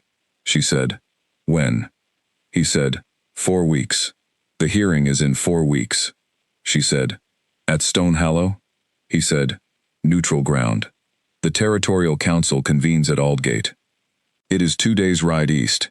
She said, "Who sits on the territorial council?" He said, 7 alphas, including Kale. She said, "He does not recuse." He said, "He has a vote. It is one of 7. The challenge requires a majority to succeed." She said, 4 votes. He said, "Yes." She said, "Dorian, Fenn, and Rayner are 3. Bernard said, "Yes." She said, "They need 1 more." Bernard said, "Yes." She said, "And the other 4? Bernard said, 2 are solidly behind Kale. 1 is uncertain. 1 is Aldrich's cousin." She looked at him. He said, "I know." She said, "Aldrich's cousin is on the territorial council." He said, "He has been for 6 years. His name is Grant. He and Aldrich are not close, but they are not estranged either. Grant is cautious, and he does not like conflict, and historically, he has voted with whichever side has the clearer procedural case." She said, "Then I need to have the clearer procedural case." He said, "Yes." She said, "And I need to give Grant a reason not to side with his cousin's position, even indirectly." Bernard said, "Yes." She said, "And I need to do this while being the subject of the hearing, rather than the advocate, because the hearing is about me." Bernard said, "That is the difficult part." She looked at the map on the table, at the territory lines, at Aldgate, 2 days east, at the Western Territories where Dorian sat, and the coast where Rayner sat, and the complicated web of alliances that had been built around an expectation that she had, by sitting in the mud under an oak tree, disrupted entirely. She said, "Tell me everything you know about Fenn and Rayner." Bernard sat down. He opened his case. He began to talk. She listened for 2 hours, not taking notes, because she had found that the things that mattered lodged themselves best when she simply listened and let them arrange themselves internally before she committed them to paper. She asked questions. Bernard answered them. She asked more questions. He answered those. At the end of 2 hours, she had a picture of 3 men. Dorian, who was calculating and organized, and had been planning this particular outcome for some time. Fenn, who was following Dorian's lead, because Dorian had something Fenn wanted that was unrelated to this specific challenge. And Rayner, who was the most interesting of the 3 because his objection was not political in origin but principled. He genuinely believed that a mate without established standing created territorial instability, and he had believed this before Dorian recruited him, and he was going to be much harder to manage than the other 2. She said, "Rayner is the one I should speak to." Bernard said, "Rayner is not known for being persuaded. He is known for being correct." She said, "Then I need to be correct." He said, "What do you mean?" She said, "Dorian and Fenn have coalition interests. They are playing a game, and they are playing it because they want to win the game. Arguing with them about whether I am adequate is arguing about something they do not actually believe. They are using the argument as a tool. Rayner believes the argument. He is not using it as a tool. If I can show Rayner that his concern is already being addressed, not that he is wrong to have it, but that the problem he is worried about is not as present as he thinks, he loses the foundation for his position. Bernard was quiet for a moment. He said, "How?" She said, "4 weeks of work. Visible work. Work that goes into the record." He said, "The River Road accounts." She said, "The River Road accounts. The kitchen supply contract that Clara says has not been reviewed in 12 years. The census of the eastern border settlements that Hugh says has not been done since Cale took the seat. 4 weeks of things that need doing, that I can do and document and present to the council at Aldgate as evidence that I am already doing the work." Bernard said, "Rayner will know that 4 weeks is a short window." She said, 4 weeks with results is better than no results, and a longer window. Rayner is concerned about competence. I will show him competence." Bernard said, "You cannot do all of that in 4 weeks." She said, "Watch me." He looked at her across the map table with the expression of a man who had been managing difficult situations for 22 years and was encountering someone whose specific variety of determination was new to him. He said, "I will draw up the documentation template." She said, "Tonight." He said, "Tonight." She went to tell Cale. He listened to the whole plan before he said anything. She had learned that this was how he listened, without interruption, without nodding at the parts he agreed with, without any signal that could be read as approval or otherwise until she had finished. Then he was quiet for a moment. He said, 4 weeks is aggressive." She said, "I know." He said, "You cannot do this alone." She said, "I know. I will need Clara for the household accounts, Hugh for the settlement census, Bernard for the documentation, Wren for the logistics." He said, "They will all do it." She said, "I know they will. I have been watching them. They are people who do things when the things need doing." He said, "And you?" She said, "And me." He said, "Rayner." She said, "Rayner is the one I am building this for. Dorian and Fen will vote against me regardless. I cannot change that, and I am not trying to. Rayner has a principle, and I am going to satisfy it. If I satisfy Rayner, I have 2 of the solid votes already behind us, and I need 1 more, and the uncertain one is still in play." He said, "Who is the uncertain one?"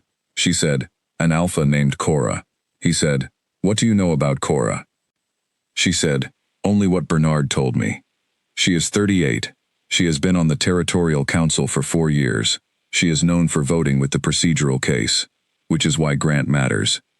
He said, "Because Grant also votes with the procedural case." She said, "And if the procedural case is clearly mine, both of them vote with me. That is 5 votes." He said, "That is a majority." She said, "Yes." He looked at her. She said, "I am going to win this hearing." He said, "I know." She said, "I am telling you this, not because I need reassurance, but because I want you to be clear that this is not something that is going to be managed for me or argued on my behalf. I am going to win it on my own record." He said, "I know." She said, "Then let us get started. I have 4 weeks." She went back to the map room. She picked up her pen. She wrote the first list of what needed doing, in the order she intended to do it, with the deadlines beside each item and the name of the person she needed beside those. Outside the window, the river ran cold in the evening. She had 4 weeks. She started that night. The 4 weeks were the hardest she had worked since the years she could not think about without discomfort. She woke before first light every day, not by intention, but by the simple fact that her mind was already running when her body came to consciousness, already on the next item on the list, already measuring what had been done against what was left. She went to the river first. The cold air helped. She had come to rely on it, the way she had once relied on the 7 minutes at the window, but different. Less like holding something still, and more like being made sharp, the cold touching the edges of her thoughts and making them clear. Then she worked. The household accounts took the first week and a half, not just the river road, which was the most obviously wrong thing, but 3 other issues that Clara had flagged over the years, and that had accumulated without resolution. She went through every page with Clara beside her. Clara, who had been waiting for someone to look at these things for longer than she wanted to say, and together they documented not just the problems but the recommendations, because documentation without a direction was, as Bernard had taught her, only half useful. The kitchen supply contract was in the 2nd week. She went into it expecting complexity, and found instead the more aggravating problem of simple neglect. A contract that had been written 15 years ago and had never been reviewed, with terms that no longer reflected what the kitchen actually needed or what reasonable rates were for the goods being purchased. She drafted the revised terms herself, had Bernard check them, had Clara confirm the practical details, and sent the draft to the supply provider with a letter that was polite and exact, and communicated, without being rude, that the existing arrangement was no longer acceptable, and the new one would take effect at the end of the current quarter. The supply provider, apparently unused to being addressed directly and specifically on this topic, replied within 3 days with a counter-proposal. She counter-proposed back. They agreed. Bernard filed it.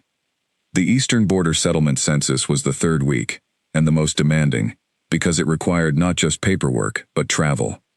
She rode out with Hugh, who knew the eastern border better than anyone in the household, and 2 of the guard, and she spent 2.5 days going to the 6 settlements that had not been officially counted or assessed in Cale's tenure. She met the settlement heads. She asked questions. She listened. She took notes, not in the formal census language that Bernard had provided her with, but in her own words first, because her own words were what she needed to understand, and she could translate them later. What she found in the settlements was not by any measure a crisis, but there were things that needed attention. A water management system in the 3rd settlement that was outdated and would become a problem in a bad winter. A trade route used by the 4th and 5th settlements that passed through a section of the western border that was disputed in a small, low-level way that no one had gotten around to resolving. An elderly settlement head in the 6th who had been managing alone for too long and was quietly desperate for someone to send a replacement administrator before the next season. She came back from the 3 days with 23 pages of notes and a list of 6 things that needed doing. She gave the list to Cale on the night she returned. He read it. He was quiet for a long time. He said, "I should have done this census 2 years ago." She said, "Yes." He said, "I knew the settlements were there. I did not." He stopped. He looked at the list. "I was managing other things." She said, "You were managing the territories from the center. That is correct for some things, and insufficient for others." She said it plainly, because he had told her he preferred honesty to comfort, and she had taken him at his word. The settlements need a person whose job is to know them. Currently that is no one. He said, "I will find someone." She said, "Hugh has a recommendation. One of his younger stable hands has been asking to move to administrative work, and knows the eastern border." He said, "Hugh told you this?" She said, "Hugh talks when you ask the right questions." Cale looked at her. He said, 23 pages, in 3 days. She said, 23 pages, and 2.5 days. The travel took the rest of the time. He said, "Are you sleeping?" She said, "Less than usual." He said, "Ilara." She said, "I am fine. I will sleep after Aldgate." He said, "You need to be sharp at Aldgate." She said, "I know. I will be." He said, with the particular tone he used when he was going to say something he felt needed saying, and was not going to be argued out of, "I need you to sleep tonight. Whatever is on the list for tomorrow can wait until tomorrow." She said, "There are..." He said, "1 night. I am asking for 1 night." She looked at the list in his hand. She looked at his face. She said, "All right." She went to bed. She did not sleep immediately, because her mind was still running, but she lay in the dark and breathed steadily, and after a while she slept, and she slept fully, the deep kind of sleep that came from exhaustion that had built over several weeks. And she woke in the morning feeling something she had not felt in 4 weeks, which was rested. She lay in the dark before the light came, and listened to the river.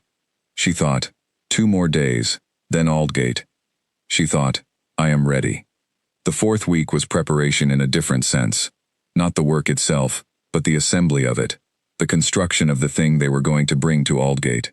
Bernard organized everything into a formal document presentation: the River Road account remediation, the kitchen contract revision, the Eastern Border Settlement Census with its accompanying action list, and the household account improvements that Clara had signed off on.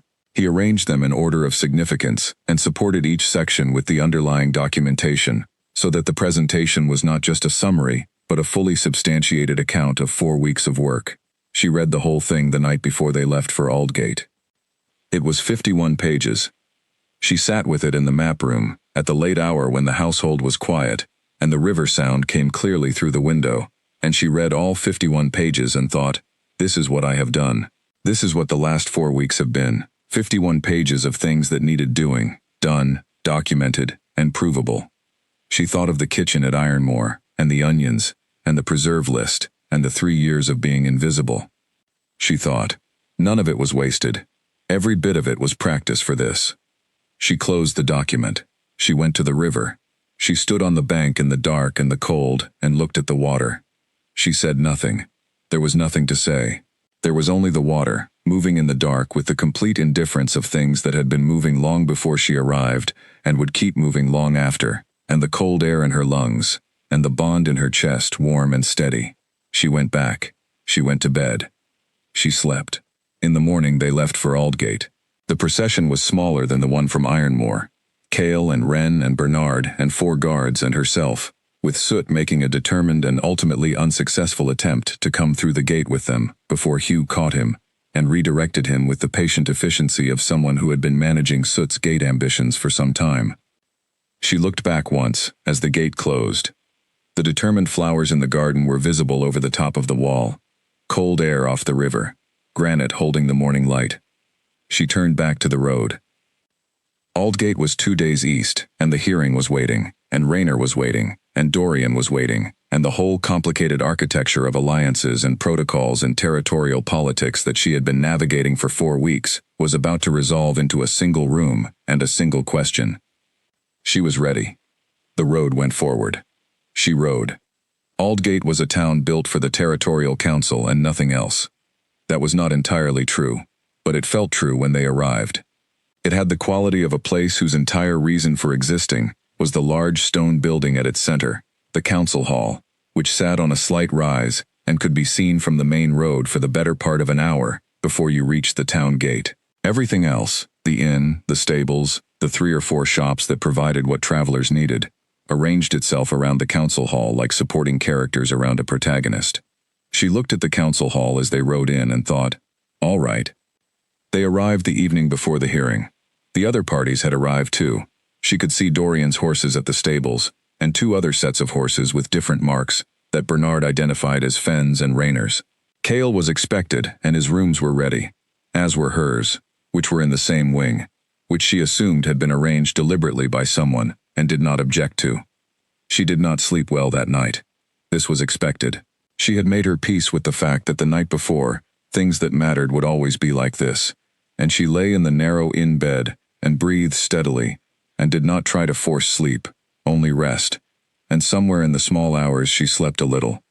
She was up before first light. There was no river at Aldgate.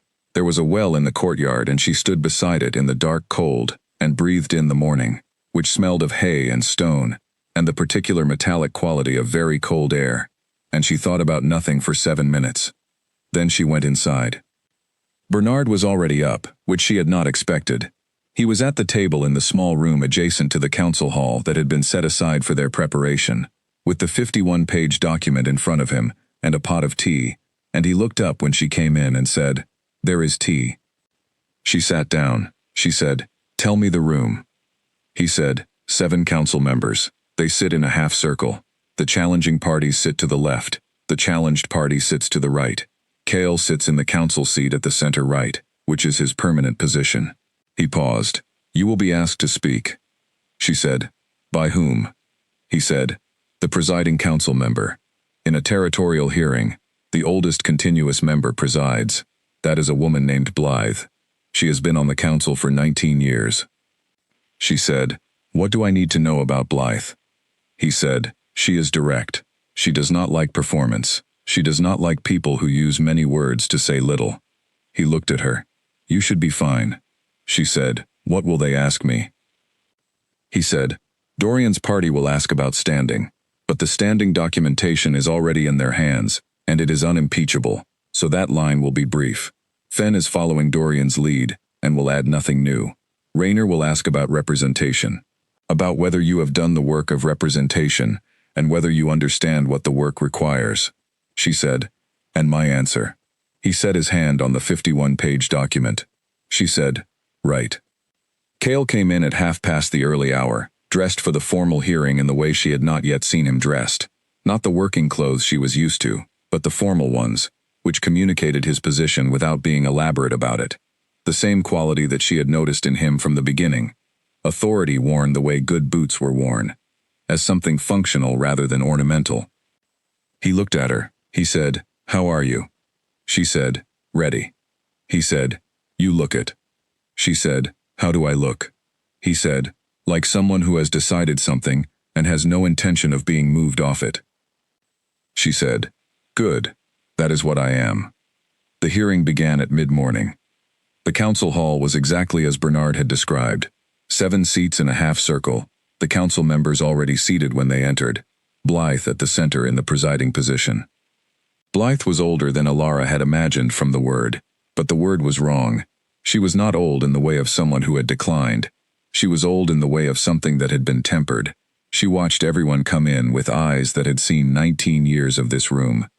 Dorian was already to the left when they entered. He looked at her. She looked at him. It was the first time she had seen him, and she found that he was exactly what she had expected. Organized, deliberate, with the particular energy of a man who was very confident in his position. She had learned to be careful around confidence in others. Confidence was easiest to hold when there was no actual threat to it, and what she was about to do was a threat. Fen was beside Dorian, younger, less settled, with the look of someone who had agreed to something and was only now fully grasping what he had agreed to. She filed him. Raynor was at the end of the left side. He was not what she had expected. She had built a picture of him from Bernard's description. Principled, difficult, correct, and the picture had been of someone formidable in the obvious way. The way Dorian was formidable. Raynor was not formidable in the obvious way. He was quiet, and he had the specific quality of quiet that belonged to people who had been listening carefully for a very long time, and had come to their positions through that listening, rather than through argument. She looked at him for a moment longer than she looked at the others. He noticed. He looked back. He did not look away first. She sat to the right. Cale sat at the council seat. Blythe said, "We will begin." She said it in the voice of someone for whom this was simply the next sentence after the last one, and the room arranged itself accordingly. The formal reading of the challenge took 12 minutes. She sat through it with her hands folded on the table and her face in its composed arrangement, and she listened to every word, because listening to every word was the only way to find the things that mattered in a long formal reading. She found one thing. Raynor's section of the challenge used a specific phrase: sufficient demonstration of intention to govern, not sufficient demonstration of governance, not actual governance, not a record of decisions and their outcomes. Intention. He was asking. She understood. Not whether she had governed, because 4 weeks was not enough time to have governed, but whether she had demonstrated that she intended to. 51 pages of demonstration. Dorian spoke first.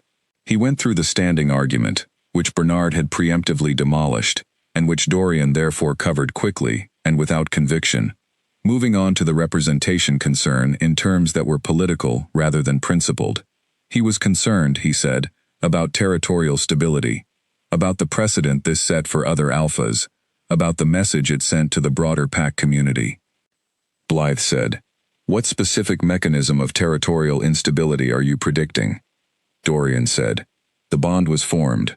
Blythe said, "Specifically, what mechanism?" Dorian said, more slowly, The lack of established relationships between the Alpha King's mate and the broader council community."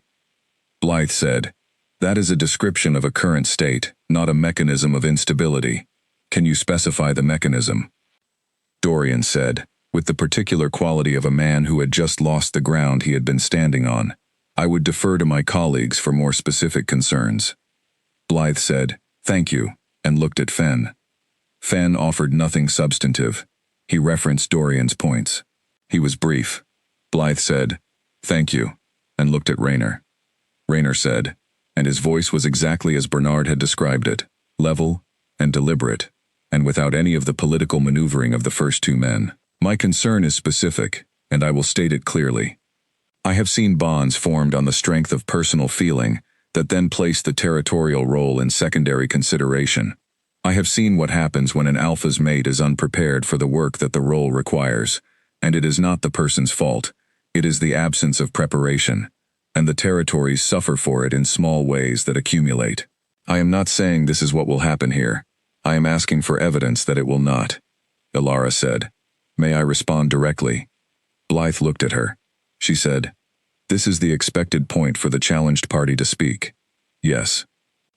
Ilara placed the 51-page document on the table. She said, 4 weeks ago, when the formal challenge was filed, I was 11 days into my time at Stonehallow. I had no record of governance. The challenge was correct to note this. She looked at Rayner. Not at Dorian. Not at the council.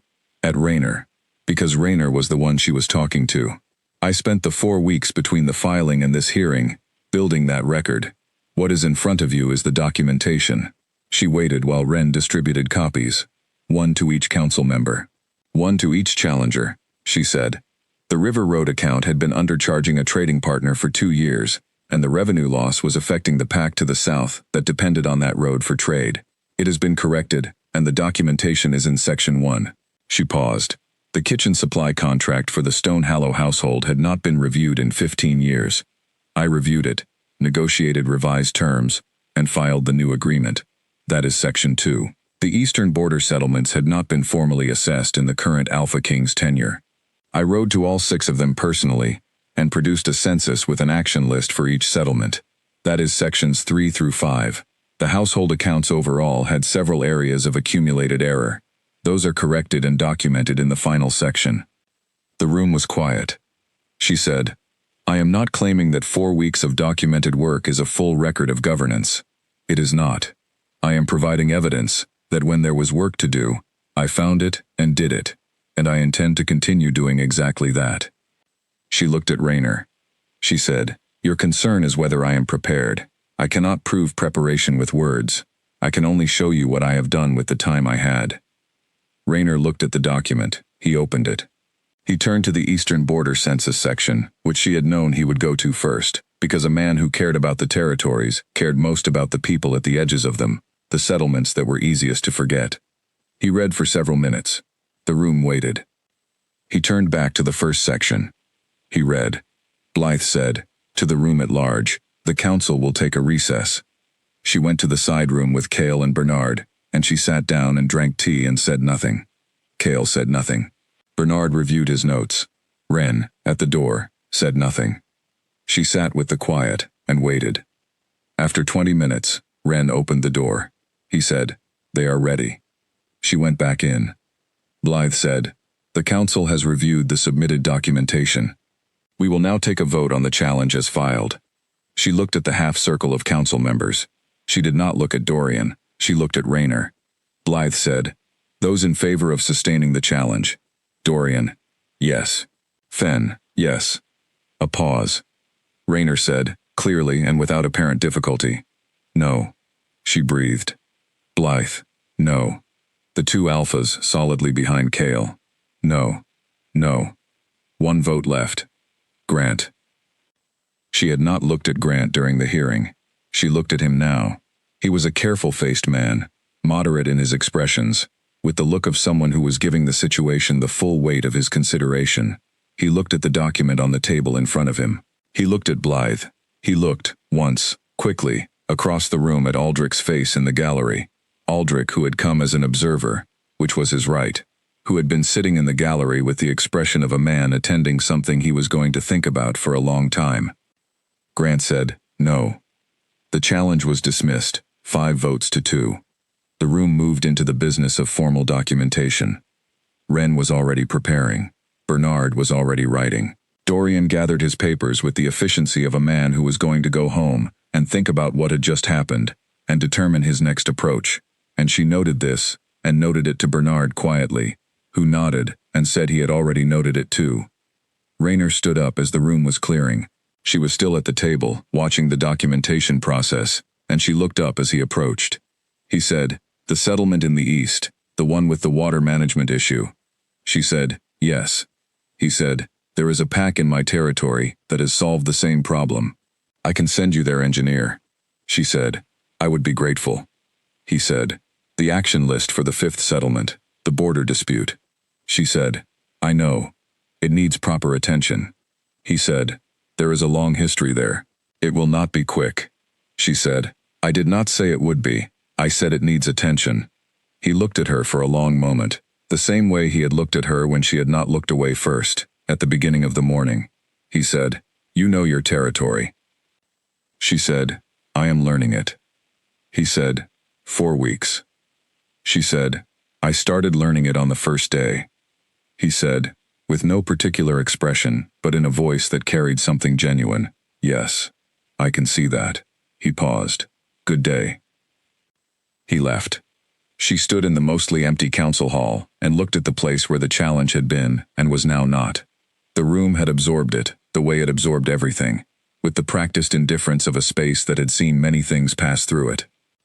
Kale came to stand beside her. He said, 5-2. She said, "Yes." He said, "Raynor." She said, "Raynor." He said, "The settlement engineer." She said, "Already handled." He said, "The border dispute." She said, "That one will take time, but it is in the record now. It has a name." He looked at her. She said, "Things that have a name can be worked on. Things that do not have a name sit in the fourth settlement's field forever, and nobody does anything about them." He said, "You gave it a name." She said, "Someone had to." He looked at the place where the challenge had been. He said, "Dorian will regroup." She said, "Yes, but he will do it on worse ground than he had before." He said, "How?" She said, "Because today, in front of 7 council members and a room full of witnesses, Raynor voted no.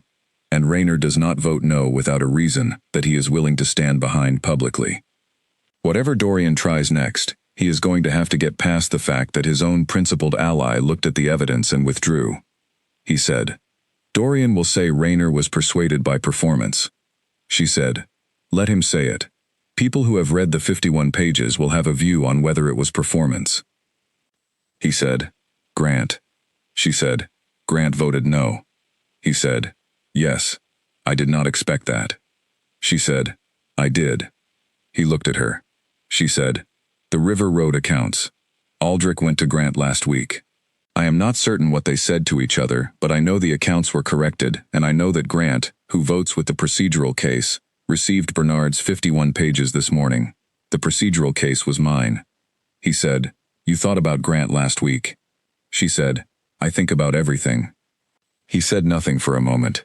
She could feel the warmth of the bond in her chest, which in the last 4 weeks had become not just warm but steady, in a way that she thought meant it was moving toward something, moving toward completion, in the unhurried and indifferent way of things that were going to happen, and simply needed time. He said, "Can I take you to dinner?" She said, "You are the Alpha King. You can do whatever you like." He said, "I know. Can I take you to dinner?" She said, "Yes." They went to dinner. It was a small inn near the gate, with a fire and a long table, and food that was plain and hot, and she ate everything on her plate, because she had barely eaten all day, and she was, she discovered, very hungry. He ate too, more than she usually saw him eat, and the 4 guards sat at the next table, and Wren and Bernard sat at the far end of theirs, and the fire was warm, and the food was good, and nobody said anything important for the entire meal. It was, she thought, one of the best evenings she had had in a very long time. Not because anything large had happened in it. The large thing had happened in the council hall. This was just dinner, with a fire and a long table, and a man across from her who was watching her eat with the quiet, specific attention of someone who was very certain about where he was and who he was with. She looked up from her plate and met his eyes. She said, "Tomorrow we go home." He said, "Tomorrow we go home." She said, "Home," and it was not a question. He said, "Home." She ate the last of her food and put the fork down, and felt the bond in her chest, warm and steady, and very nearly complete. The fire crackled. The river was far away. Stonehallow was 2 days east. She was going home. They arrived at Stonehallow in the late afternoon, exactly as they had arrived the first time. And exactly as the first time, they heard it before the gate came into view, not the drumming of ceremonies or the organized noise of a formal welcome, but something smaller and more precise, the sound of 3 specific animals who had been informed, or had simply known, that something important was returning. Soot got through the gate again. She did not know how he managed it, and she suspected no one did, including Soot. But he came through in the same committed, structurally uncertain run as before, and she was off her horse before she had consciously decided to get off it, and he was in her arms, with the same urgency, and the same immediate, boneless relief, when she caught him, his nose under her chin, his small body pressed against hers. She held him and looked up. The grounds were different than the first arrival, not physically. The same granite, the same garden, the same dark trees at the edges. But the people at the gate had a different quality. Less the careful watching of a group receiving something new. More the quality of something that had been taken out and brought back, and was back where it belonged. Clara was there. She had her hands clasped in front of her, and her expression was the one she used when she felt something strongly, and had decided not to make an event of it, which was the expression she used most. She looked at Alara. She nodded once. Alara nodded back. This was their language, and it worked. Hugh was there, holding Ash and Birch, because he had learned through experience that the gate situation required at least one person managing the Pups' desire to conduct their own cavalry charge. He set them down when she came through the gate, and they covered the distance in an instant. She was sitting in the path again, in the familiar way, with Pups around and on her, and the Stonehallow pack around them. And this time the quality of the watching was different. This time they had seen the documents. This time they had heard from Bernard, who had sent a summary ahead, and from Wren, who had sent a more detailed account. This time, they were not watching something unknown. They were watching something that was theirs come back. Aldrich was in the middle of the group at the gate. She had not known he would be there. She had not expected him. She looked up from the Pups and found his face in the group, careful and unreadable, and she held his gaze for a moment. He looked at the Pups. He looked back at her. He said nothing. He did not need to. She had learned, in several weeks of living in Stonehallow, that the language spoken by people who were not ready to say a thing was as clear as the language of people who were, if you knew how to read it. What Aldrich was not saying was, "I am not finished having reservations." What he was also not saying, underneath that, was something more complicated, something that involved a man who had managed things for 22 years, encountering evidence that the situation he had most resisted might be the situation he had most needed. She had given him the River Road accounts. Not publicly.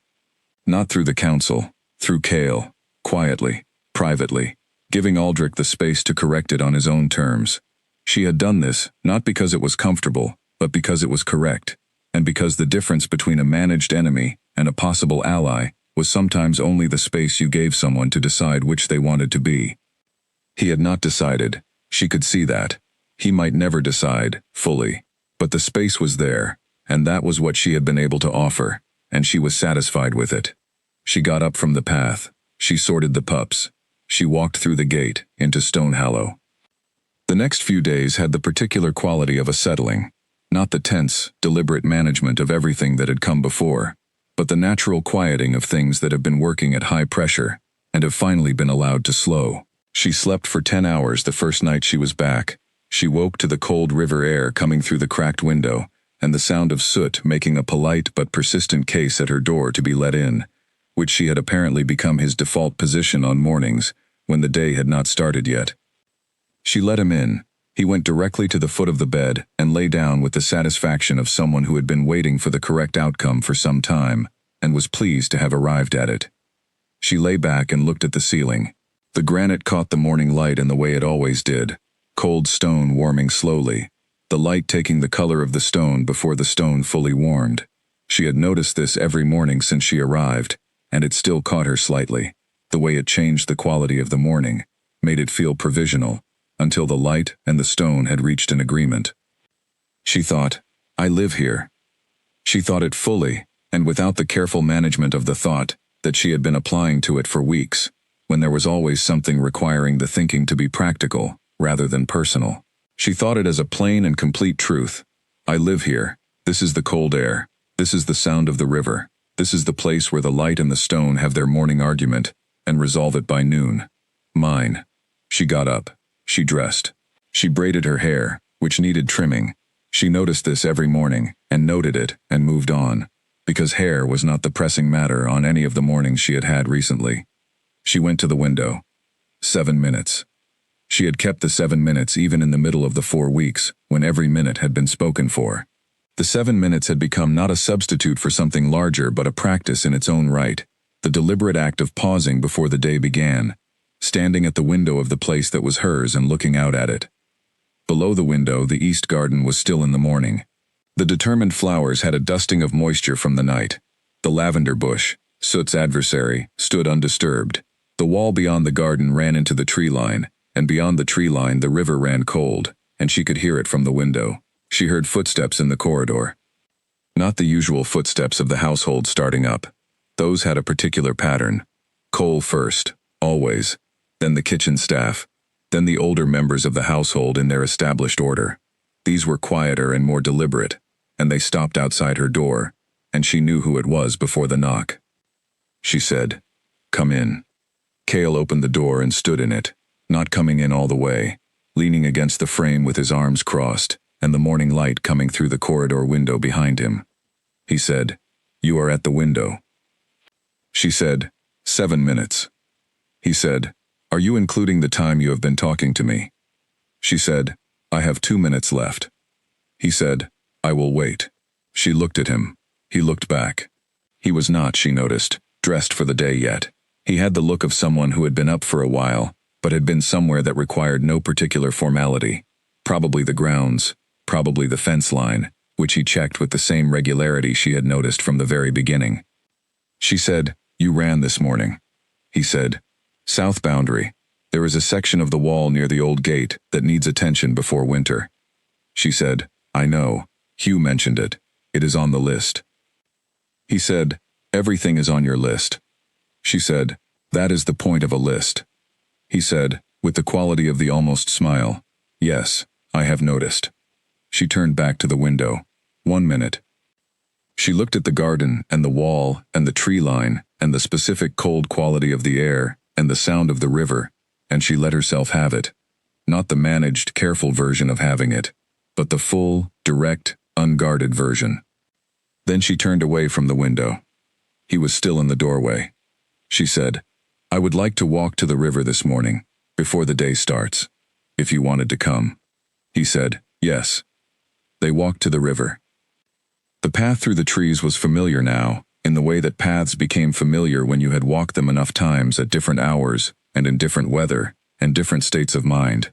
She knew the route that crossed it at the low point, and stepped over it automatically.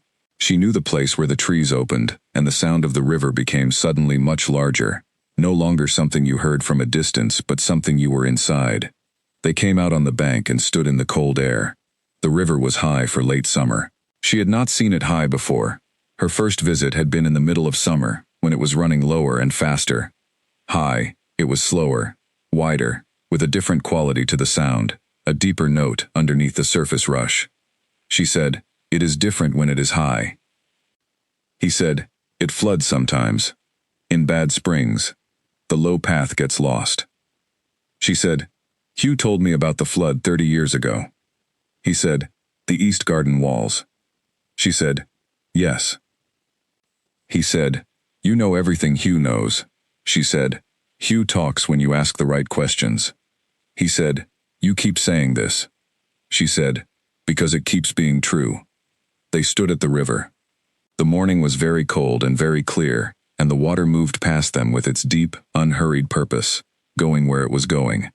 She said, "The bond." He said, "Yes." She said, "It is almost, I can feel it getting close to something." He said, "Yes." She said, "What does it feel like, when it completes?" He was quiet for a moment. He said, "I can only tell you what I remember, which is..." He stopped. He said, "It feels like finding out something you had been trying to understand for a long time. Not a new thing, but the right name for something that was already there." She thought about this.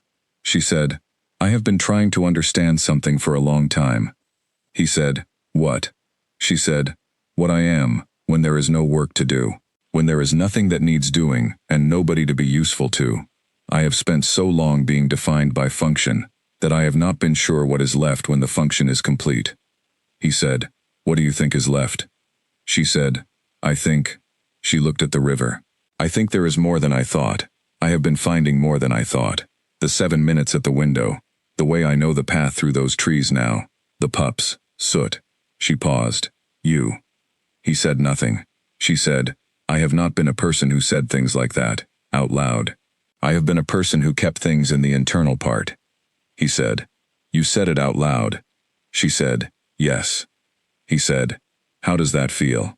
She said, uncomfortable. He said, yes. She said, also correct. He said, yes. She looked at the river. She said, when we go back, I need to write to the 6th settlement. There is someone there who has been alone in the role too long, and I told her I would write when we returned. He said, you told her?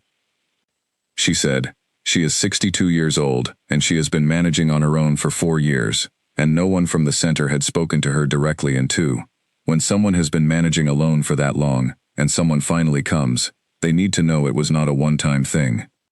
He was quiet for a moment. Then he said, you stayed there longer than the other settlements.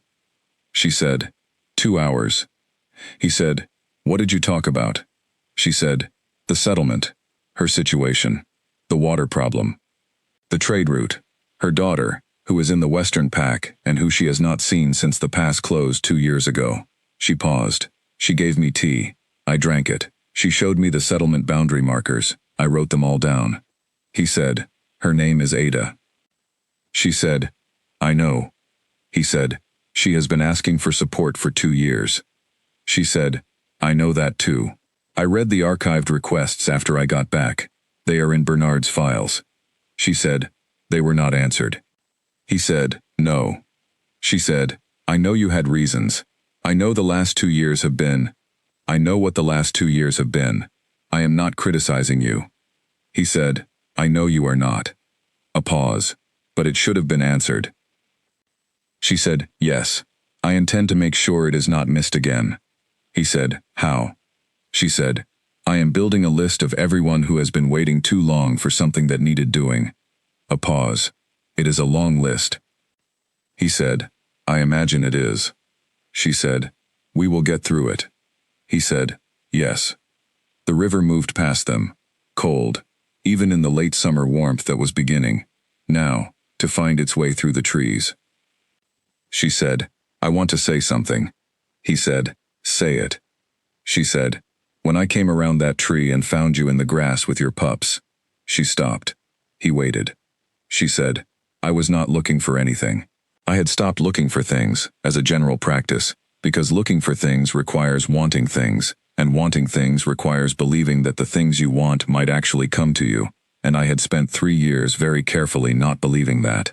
She looked at the water, and then there were 3 pups in some roots, and I sat down in the mud, and everything I had been not believing started becoming untenable. He was very still beside her. The river moved between them and the opposite bank. A bird called from somewhere in the trees and was answered by something further away. She said, I am telling you this because I want you to understand that when I say what I am about to say, I am saying it with full knowledge of what I said and what I have spent years building, not carelessly. He said, tell me. She said, I am glad it was your pups in those roots. I am glad I sat down.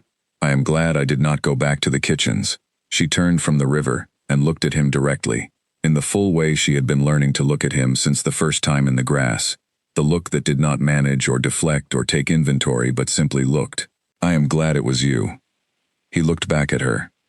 She felt the bond in her chest, warm and steady, and underneath the warmth, something that was moving toward resolution, the way water moves toward the sea, not hurrying, but entirely certain of where it was going. He reached across the space between them and put his hand on the side of her face, and she leaned into it, and neither of them said anything for a moment that was large enough to contain everything that had been building since an afternoon under an oak tree, with 3 small pups and a mud-stained girl who had no plan to want anything.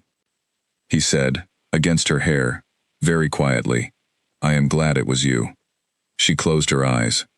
The river ran cold beside them, the way it ran cold every morning in every season, the way it had run before either of them arrived, and would run after everything they built had settled into stone and story. It did not care about bonds or challenges or 14-page letters or council votes. It ran because running was what it did, because the shape of the land directed it, because water went where it went. She had gone where she had gone. She had sat down in the mud, under an oak tree, on a summer afternoon, because 3 small animals needed untangling, and the untangling had led, through a sequence of days she could not have predicted with any of the careful planning she had done to protect herself from things she could not predict, to this: a river that smelled of cold, a granite house that held the morning light slowly, a list of things that needed doing, and a man who said very few things, and meant all of them. She opened her eyes. She said, "We should go back. I need to write to Ada." He said, with the small, private quality of the real smile, the one she had watched become less rare over the weeks. Yes. They walked back through the trees, on the familiar path, past the route she always stepped over. The morning was getting warmer, the birds were louder, the household would be fully awake. She had things to do. She always had things to do.